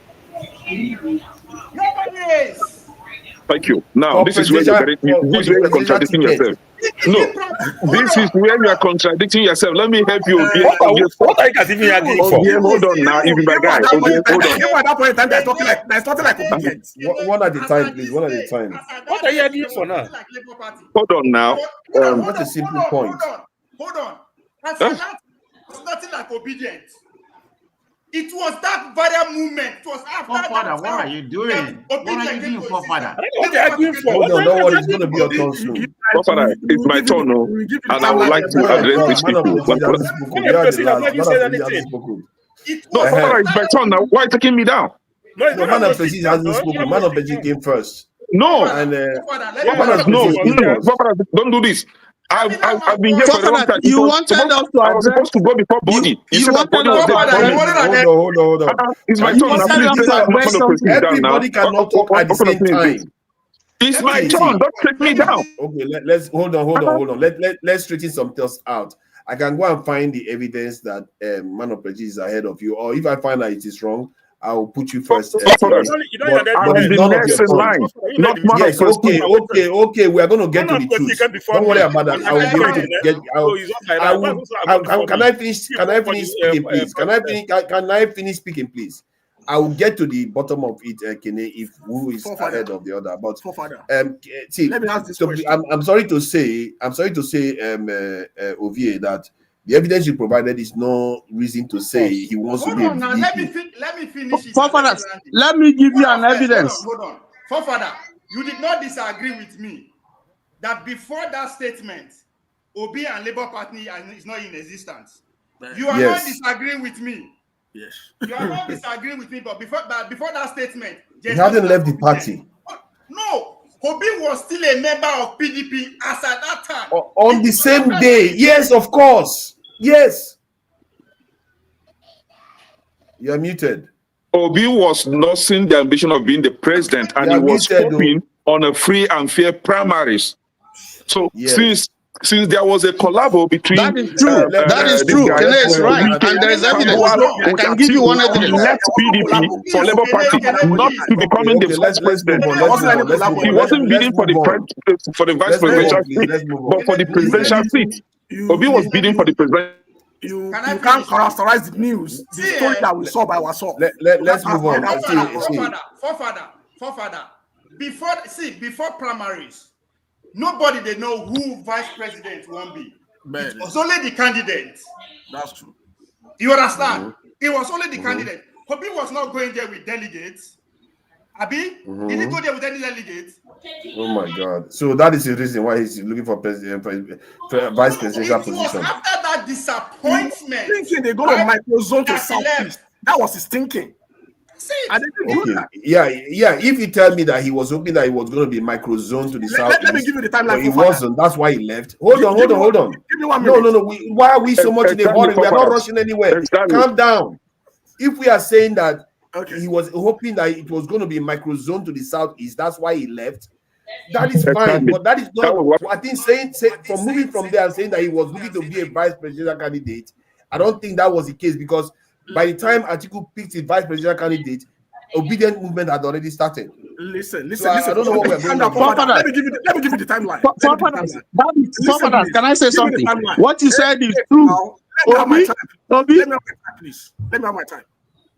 By the time they started the campaign, primary campaign, Wike was moving around, Atiku was moving around, Obi too was moving around. But Obi have two double-edged sword. At that point in time, it wasn't that active in campaign. That's why the phrase Ofie said that Atiku was my boss. He wasn't totally into the race. But at that point in time, even when he was, he said the same thing. primary, That was in time. PDP They were primaries talking were about held on the microzoning. They were 27th talking about of microzoning May. until they set up autonomous committee to decide whether they are going to zone to the north or they are going to zone to the south. And at that point in time, the auto committee come up with the report that they are not showing anywhere, that they should throw the race open. Do you remember that timeline? Immediately they throw the race open, and they are approaching the primary. Obi jumped out. It's taking too long, man. Please. The same attitude that's in obedience today. That's why they are talking about consensus candidate. You see them mentioning consensus candidate. Body. What date did Peter Obi leave PDP? What date? What was the date he left PDP? What was the date the primaries were held? Primaries were held 27th of May. He left 25th. Leave this guy now. As if we just woke up from sleep. Leave him. You know what I'm why did you all this funny game? We predicted that Body was going to give us fun here, and he's giving us fun. Please, next, man of prestige, please. Body has come out because his own listing. Okay, can we bring in a few more people to have their say? Let's rotate it a bit. Thank you for that. Just that sometimes why you thanking me? I never asked you to. I've not said it's your turn. Sometimes you want me. I wonder if I offended you. Man of prestige, were you here when you came on stage? Did you see Ekene on stage? I was here when Man of Prestige spoke. I was here when he spoke. And then you're giving him second chance. He hasn't spoken. Man of Prestige hasn't spoken. Okay, my big brother, I will not contest with him. You can speak. Man of Prestige hasn't spoken. Is it true? No, you can. No, you can go ahead. Man of Prestige, go ahead. I can wait. Come on now. Exactly. Man of Prestige, you know this leopard this that you are wearing. I was reading about it today. The Ishago. Hold on now. I want to tell you about your Ishago. Calm down. I was reading about Ishago. What kind of wahala band is this one now? Uzo, calm down. What do you call Ishago in where? Club going where? They discuss. You see my trouble. Uzo, what is your problem? I'm trying to discuss something very important here. You want to knock it off. I want to talk about Ishiago because it turns out that this leopard is the symbol of Igbo. They use it as totem. It's not lion. That is actually Ishiago. That's leopard. It turns out that it's supposed to be a leopard, not a lion. I heard that discussion. It was very fascinating. No, because it's very fascinating that he's wearing it here. Because I saw some Igbo people dancing and they were using that leopard skin, so I was very curious about that. Because it was supposed to be South African that use it, but it turns out that it's supposed to be the animal for Ishiago, but they converted it to lion, which was weird. So it's just something that it's a trivia. I just thought I should share. But that said, you've been listening to many of the stuff going with this ADC business. Where do you see it going? Is he going to go anywhere? Because personally, I think he's going to go somewhere because these people see danger that if Tinubu carries on the way he's carrying on, I don't think many of them will be in Gadroom by the time Tinubu stab is over. Many of them might be in Gadroom like the way Mefele is. So what do you make of what is happening? Okay, thank you very much. Greeting everybody. Please, everybody should be quiet. Nobody should interject when I'm talking. I don't, you should give me my privilege to speak, please. I don't want to interject and I will not tolerate it. So having said that, I was going to interject earlier, but, you didn't want me to interject, which is a good thing anyway. I was going to tell KJ, that he's politically, he's kind of green on what he said when he said that he should be running as a running mate. I mean, when you're forming a coalition, you have to give and take. I mean, let me not berate KJ. He's not on this platform, so let me let that go. So the point we are talking about right now, I don't know why we're still talking about this. I've spoken on this earlier because I have other topic I would have used my chance to do. I would have talked about Trump beautiful bill, how he's winning in America, make America great again. He's making America great again. So I wanted to talk about that. And I wanted to talk about our beloved footballer that died, Rufai, that died at the age of 65. He was part of those good, the age of Nigeria, the golden age of Nigerian Green Eagles. So I guess we're not going to talk. We're going to be talking about this nonsense we are talking about. But anyway, nonsense is nonsense, so I can talk about it. Let me start with the last statement. You know, let's diffuse some wrong information that perpetuate here about Peter Obi, that he wanted to be a vice president to Atiku. That cannot be far from being true, because when that rumor was surfacing, Atiku never meant to. All we're hearing was just a speculation. There was never time Atiku was ready to zone that president to the southeast. That was just lie. He wanted to be, he wanted to be the president as he wants to be right now. He still wants to be the president regardless of this, whatever is going on right now. So when it comes to Wike, what Wike was doing about that time was more of a reaction. Obi was hoping they was going to zone it to the southeast. So he has already left when some member of the PDP begin to ask Atiku to give, for Obi to still be his running mate.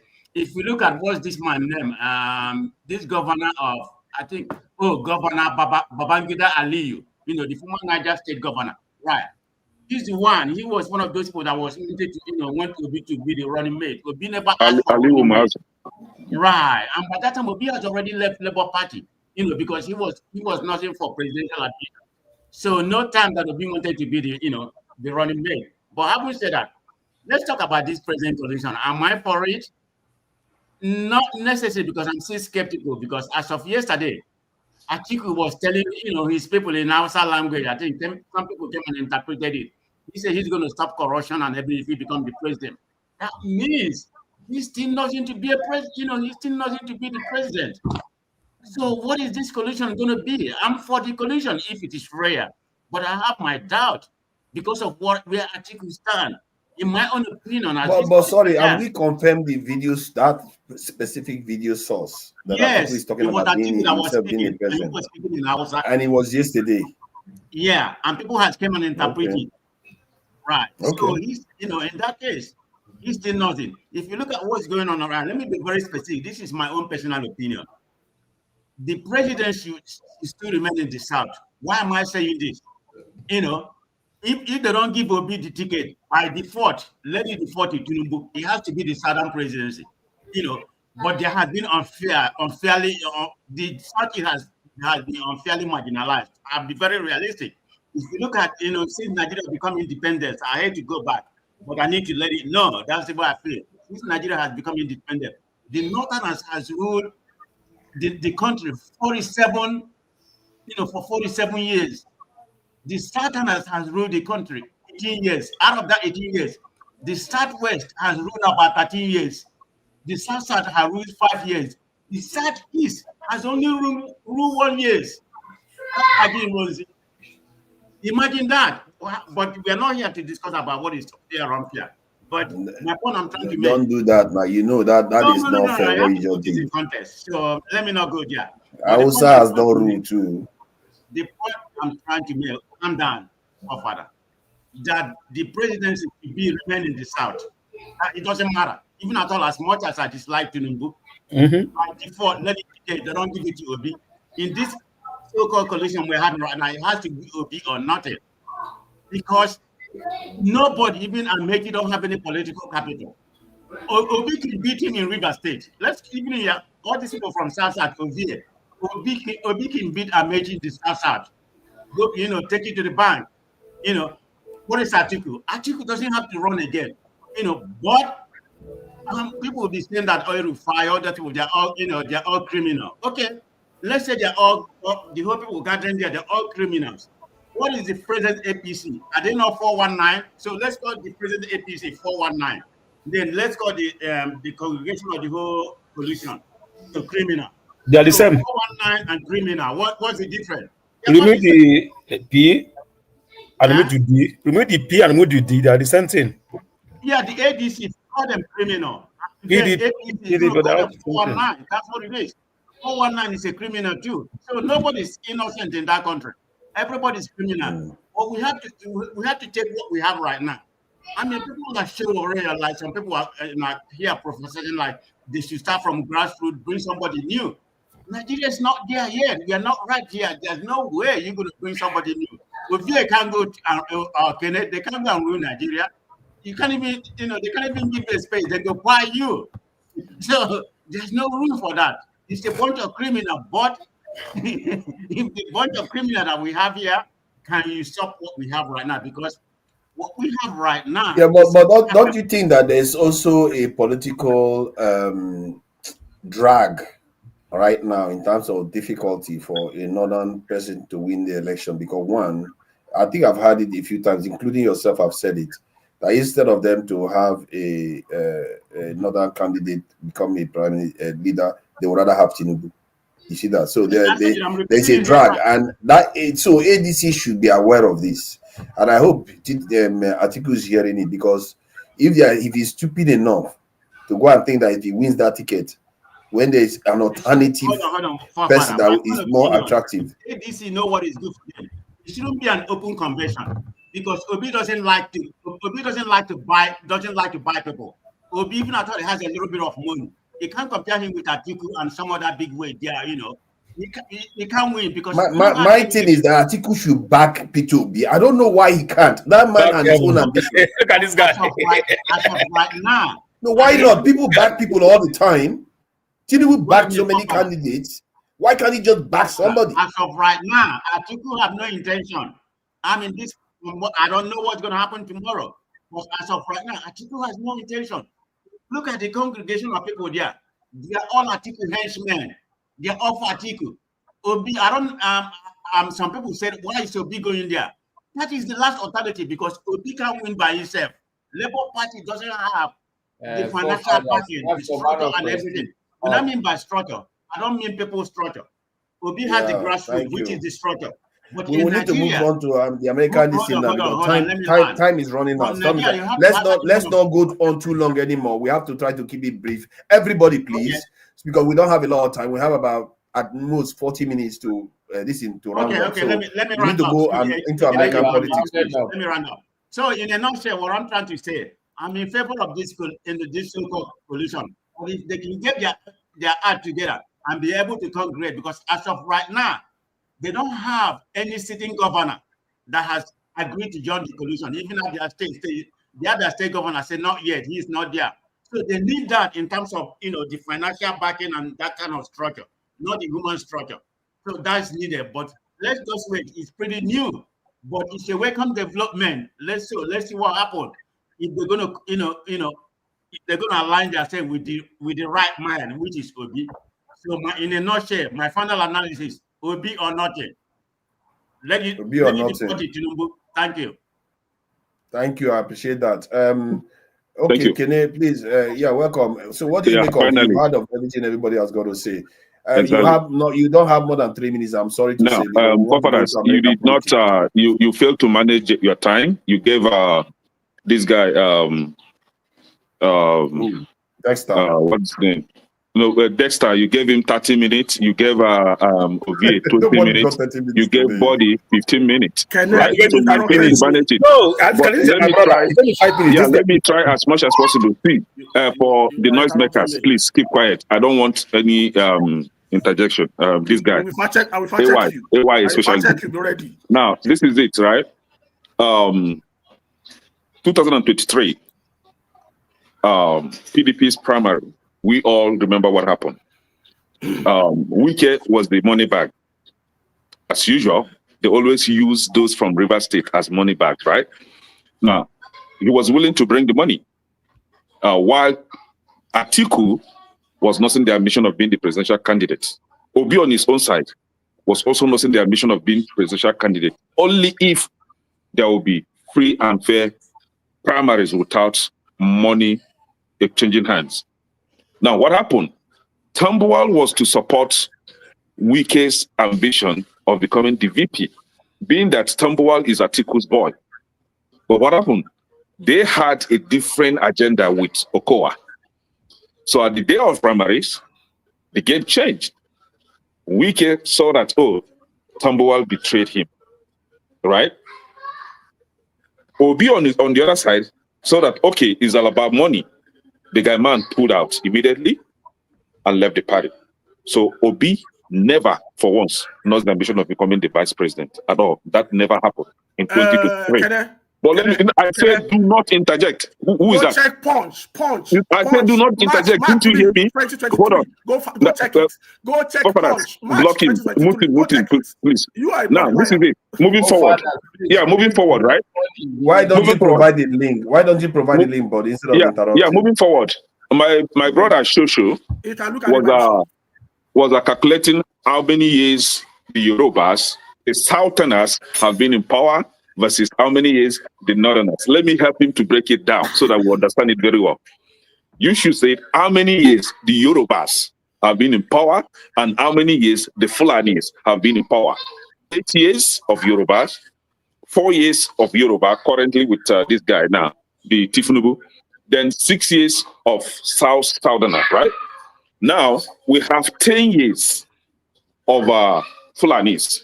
Now, my question to you is, what about the Igbos and the Hausas?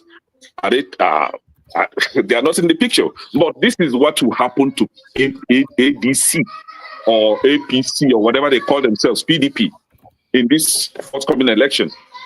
The only alternative that ADC has today to triumph in that election is to have Peter Obi as the presidential candidate. Now, if you want to have a vice president, right, for Peter Obi, I wouldn't say go for Dati, because it would be like Labour Party guys just came to ADC when it's supposed to be a coalition of different parties, and now they took over everything. Maybe Tambuwal, but because Tambuwal has a godfather, Atiku, to be a difficult task for Peter Obi.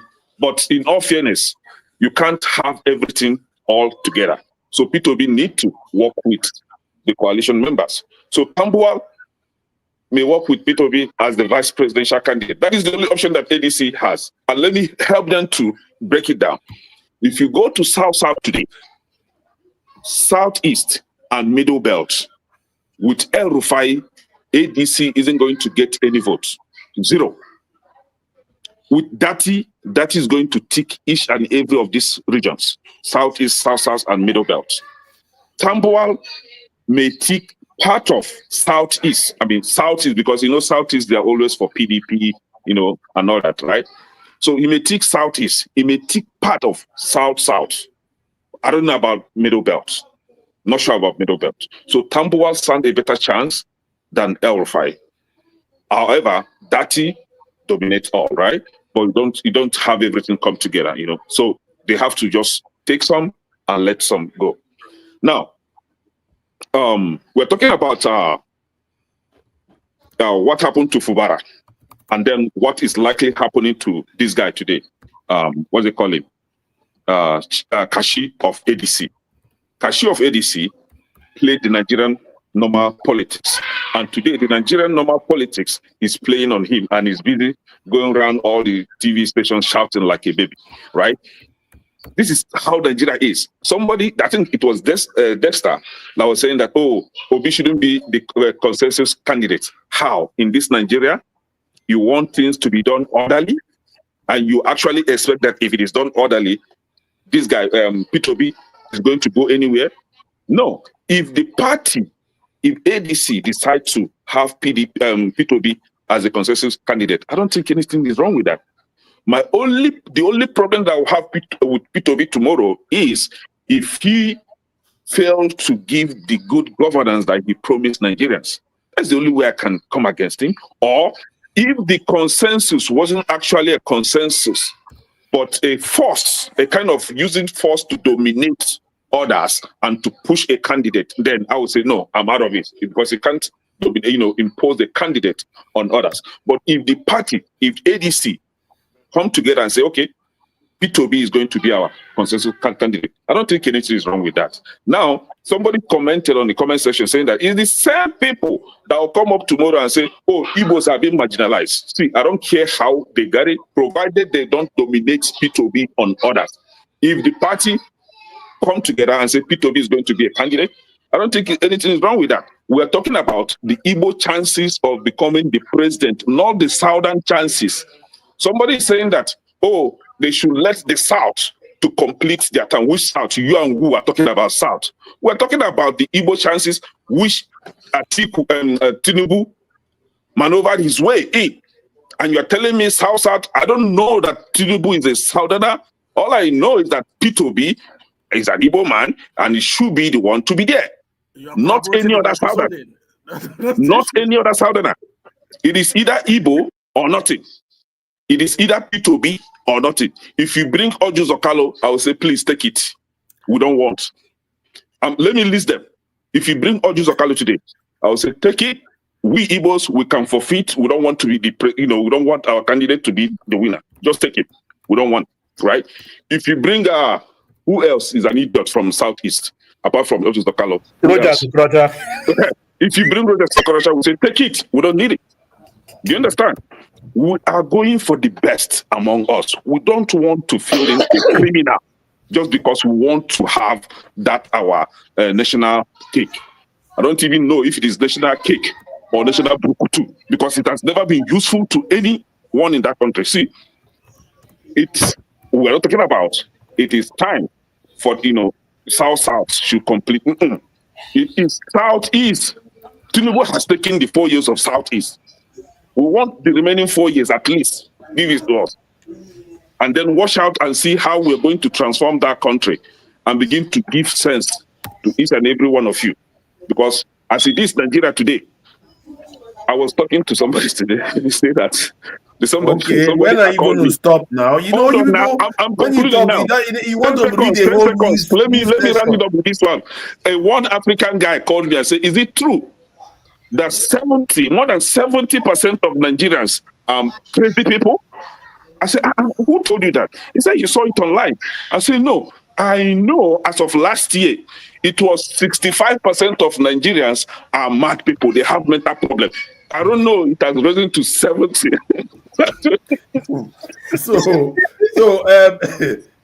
Buddy, I think you have to watch what you said about the link. So we need to restructure your brains one by one, so that we begin to think and behave like Kene, before we go to the next thing, I don't want to do this because Masca hasn't spoken, Ovi hasn't spoken for a while.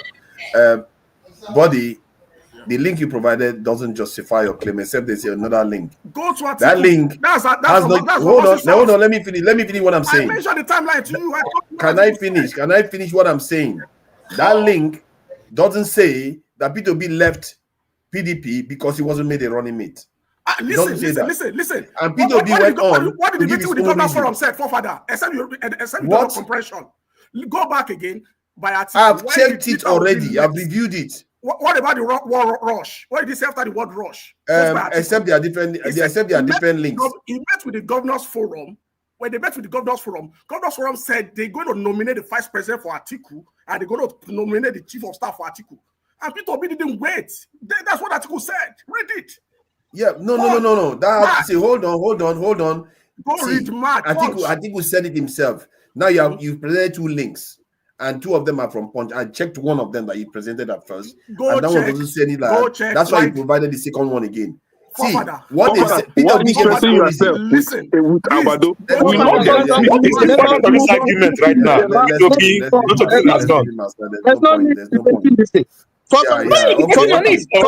Let's remember a Nigerian hero. Let's remember a Nigerian hero. No. Let's remember a Nigerian hero. Let's remember his life story. But on the 3rd of July, Peter Rufai passed away. He was Nigeria's first choice goalkeeper at 2 FIFA World Cups, USA 1994 and France 1998. And he played at 4 African Cup of Nations tournaments, winning the 1994 edition with the Super Eagles. He was a man that was 100% dedicated to motherland.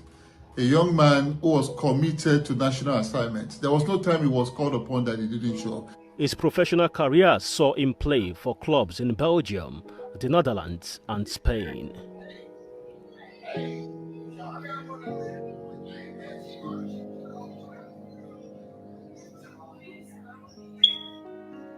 After he retired from active football, Peter, a prince of the Royal House in Idimu, Lagos, set up the Star of Football Academy, where he continued to inspire, mentor, and nurture young footballers. Read a tribute by Nigeria's President Tinubu. Fondly called Dodo Mayana by fans, his death becomes the 6th from Nigeria's famous class of 1994.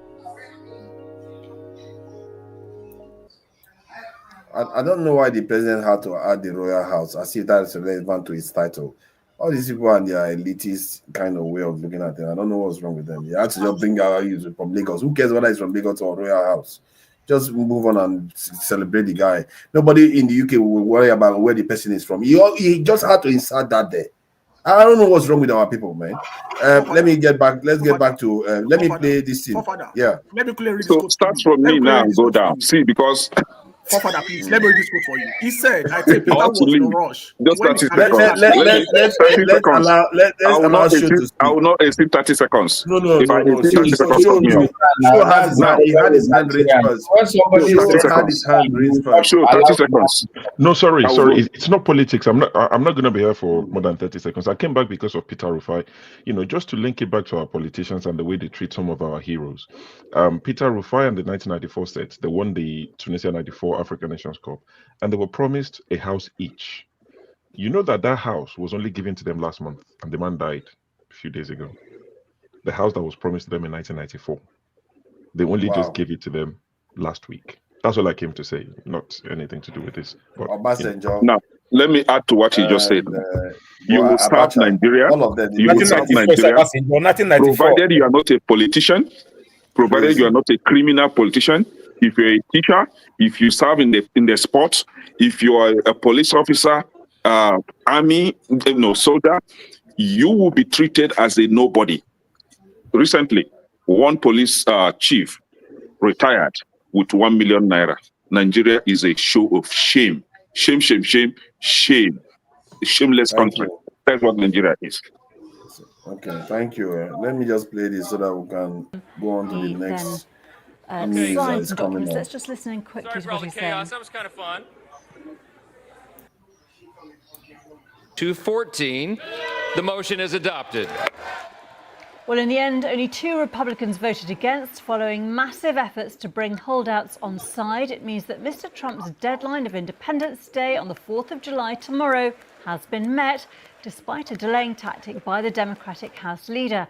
Hakeem Jeffries, who gave the longest speech in the chamber in recent memory, was finally finishing on his feet before the vote was pushed through. The bill, which includes sweeping cuts to taxes and federal programs, is now expected to add trillions of dollars to national debt. It goes to Donald Trump tomorrow to sign into law. Well, this is a scene live in Congress, where we've just seen Speaker Mike Johnson. You can see him there in the centre of the screen. He has just announced in the last few minutes that the vote was passed, 218 yay, 214 nay, as they put it, and he then signed some documents. Let's just listen in quickly to what he's saying. That was kind of fun. A couple questions real quick. Yes.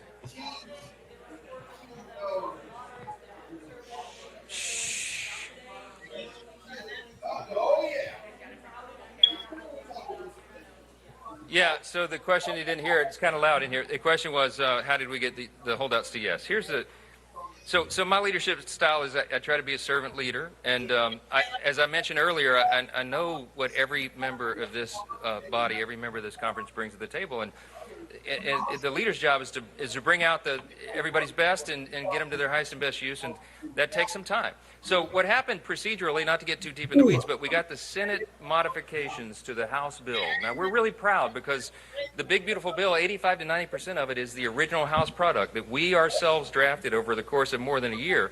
But when we went to the Senate, of course, as the other chamber is apt to do, they made.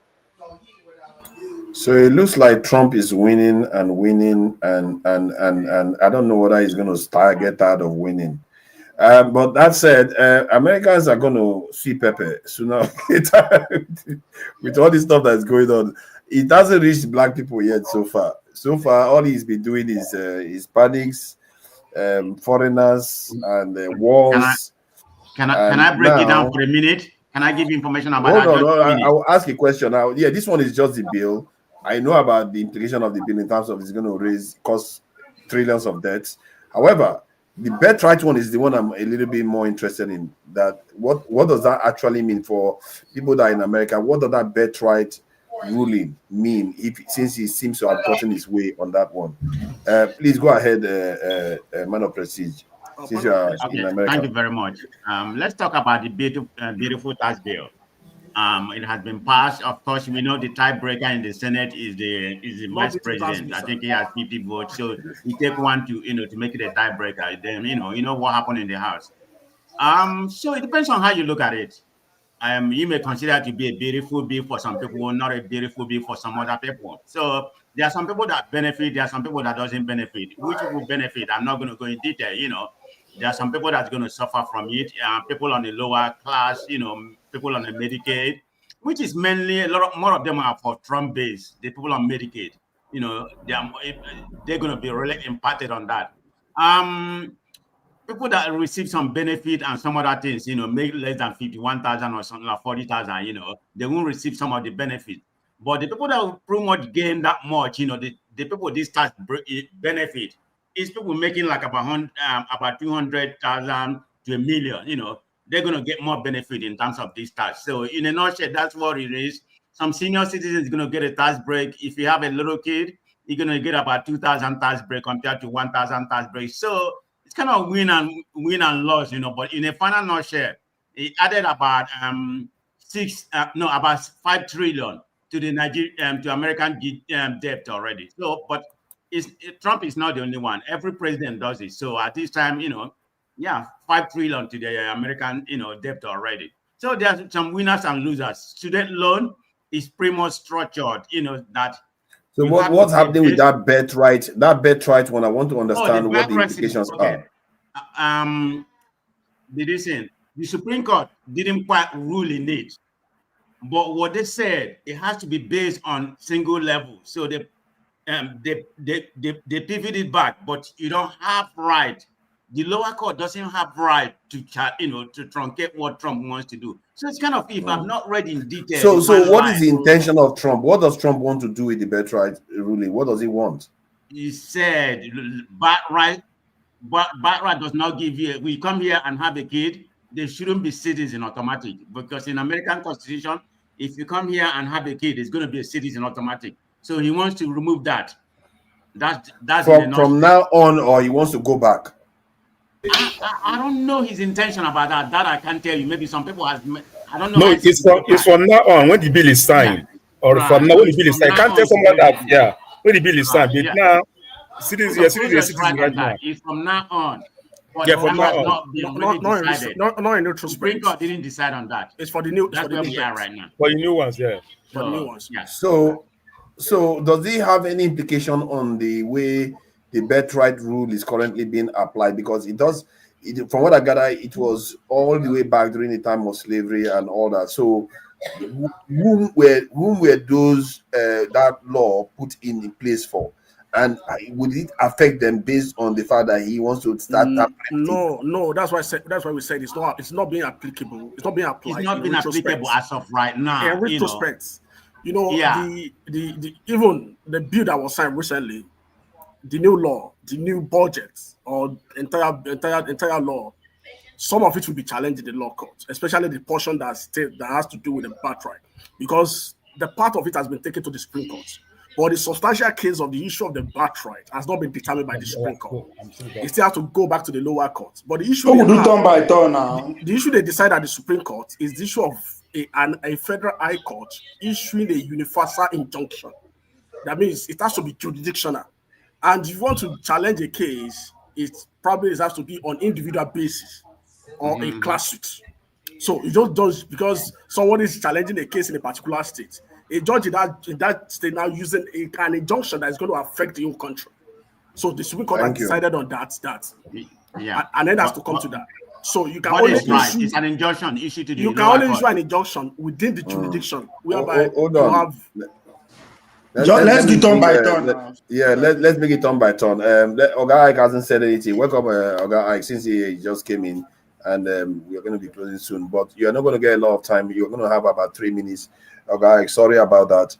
So, what do you make of this birthright law? Because I'm concerned that once you start changing some things in the background, then you don't know what the extremists will start looking to do to that birthright law before they start saying Black people don't have citizenship, they demote them back to slave status. You never know these people. This how they start shifting the goalpost bit by bit. So, what do you make of it? And do you understand more about what their intentions are? He's muted. He's muted. You're muted, though. You're muted. Good evening, everybody. I think Good evening, welcome. that a lot of people from other countries of the world, they like to go to America to give birth so that their children can become American citizens. I don't think it has anything to do really with the Black Americans. I think it's mostly Nigerian people who come from foreign countries who have the money to go to the US for their spouse to give birth in America so that their kids can become American citizens. So I think that's that bill. That's what I think is the bill is. The people in the US might be able to, educate us more. But I think it's good because if former governor of Kogi State said he built a world-class hospital and now he want to go to treatment, he want to go outside Nigeria for treatment, why can't he use the hospital he called world-class to treat himself in Nigeria? So I think that,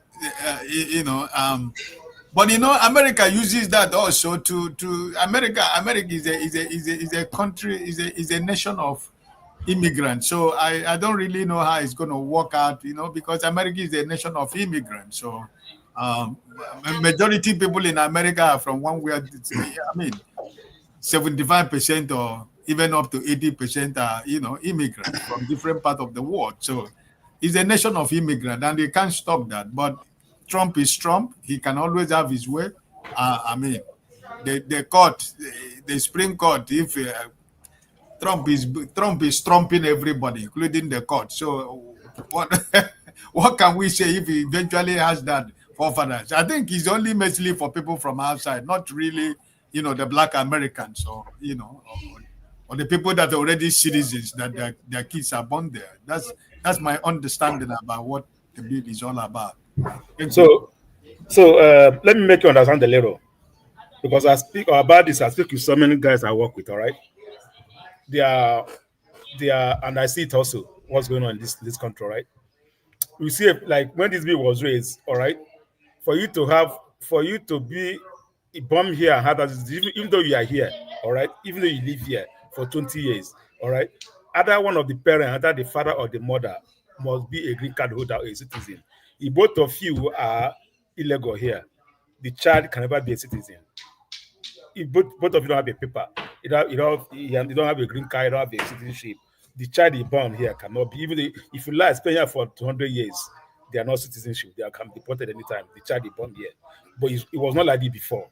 Why it was before, you see some people, they are illegal here, husband and wife, they don't have paper, they have 6 children. They don't pay tax, they don't pay this. All the children will be under government care. So that was, when I speak to some of people I work with, that was their explanation. And it's also happened. This also affects our big men in Nigeria. Most of them, when their wife is pregnant, they will just send the wife here to come and give birth and this and do this and do that, so that children can be, all the politicians in Nigeria are children that are American citizens. If you look at it, all the politicians in Nigeria, all their children are American citizens. They just send them here to give birth and go back to Nigeria. They can come with a passport and school here. So it's going to stop number one on that one. But another one is a political move. This is a political move also. I tell you, I'm in a red state.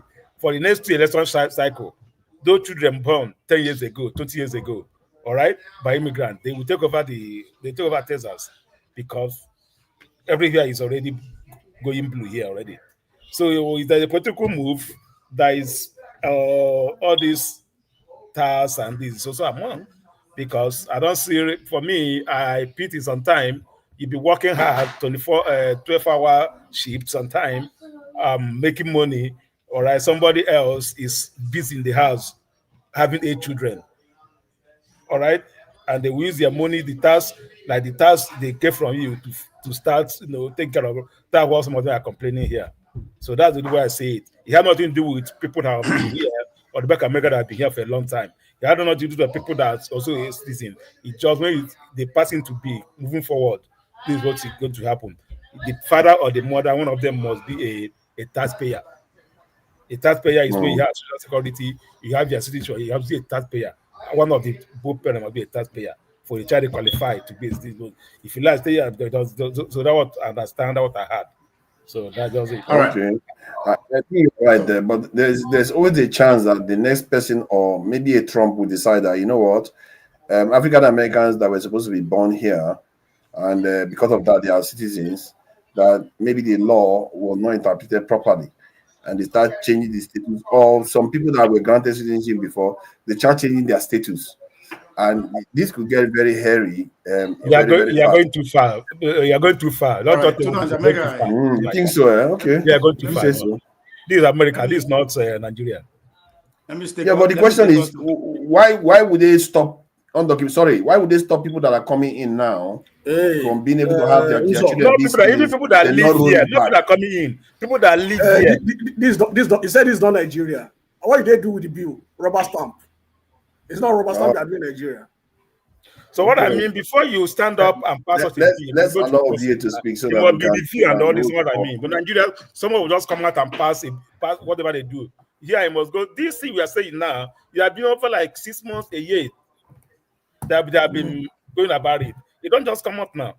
That's what I mean. People have looked at it for more than a year. Let's bring Ovie in. Ovie. So what do you make of this? I think, Ovie, you probably have an in-depth knowledge of some of these things. Because you tend to watch out for these things. What are the implications? Could this be a kind of slippery slope where this law could be used in other ways? Or are there other laws that could be stripped away that could affect the Black people in America? Well, let me take us to class. Tunanja, if you remember, I think from last week or 2 weeks ago, I bring us to pace on how change is coming, that America go through changes socioeconomically every 50 years and institutionally every 80 years. So that's this is the period. Now, a couple of weeks ago, I recommended 2 books for people to go and read. One of the famous one is about Project 2025. If you remember, during the campaign, Project 2025, during the BET, the actress Taraji P. Yantin, or whatever they call her, she made mention of Project 2025, and she said it is not a joke, y'all. Look it up. As soon as she made that night that she made that statement, the website that accommodates that Project 2025, the traffic skyrocketed. That was when Trump came out during the campaign and practically distanced himself from that project. But that is a project that was well put together by think tanks on partisan think tanks over the years. Now, Tunanja also told you about a book that you should go and read by George Friedman, right? The Calm Before the Storm. In that book, the man actually make a case for what is happening right now, because the Project 2025 give a detail. Already, Trump has actually implemented 50% of what is on Project 2025 by the executive order. And I'll tell you why his own change, why it's going to be with us for the next maybe 80 to 100 years. And George Friedman said, America is a country in which the storm is essential to clear the way for the calm, because Americans obsessed with the present and the future have difficulty remembering the past. They will all believe that there has never been a time as uncivil and tense as this one. Now, what the man was trying to tell us there is every 80 years, America they change. Let's start with the first change, which is the American Revolution that established the republic, the Constitution, Republican Constitution. That's exactly what bettered the country. It was called the birth of America. 80 years later, was what led to the Civil War of America. It was named the Rebirth of America. What happened is that 80 years empowered the federal government over the colonies.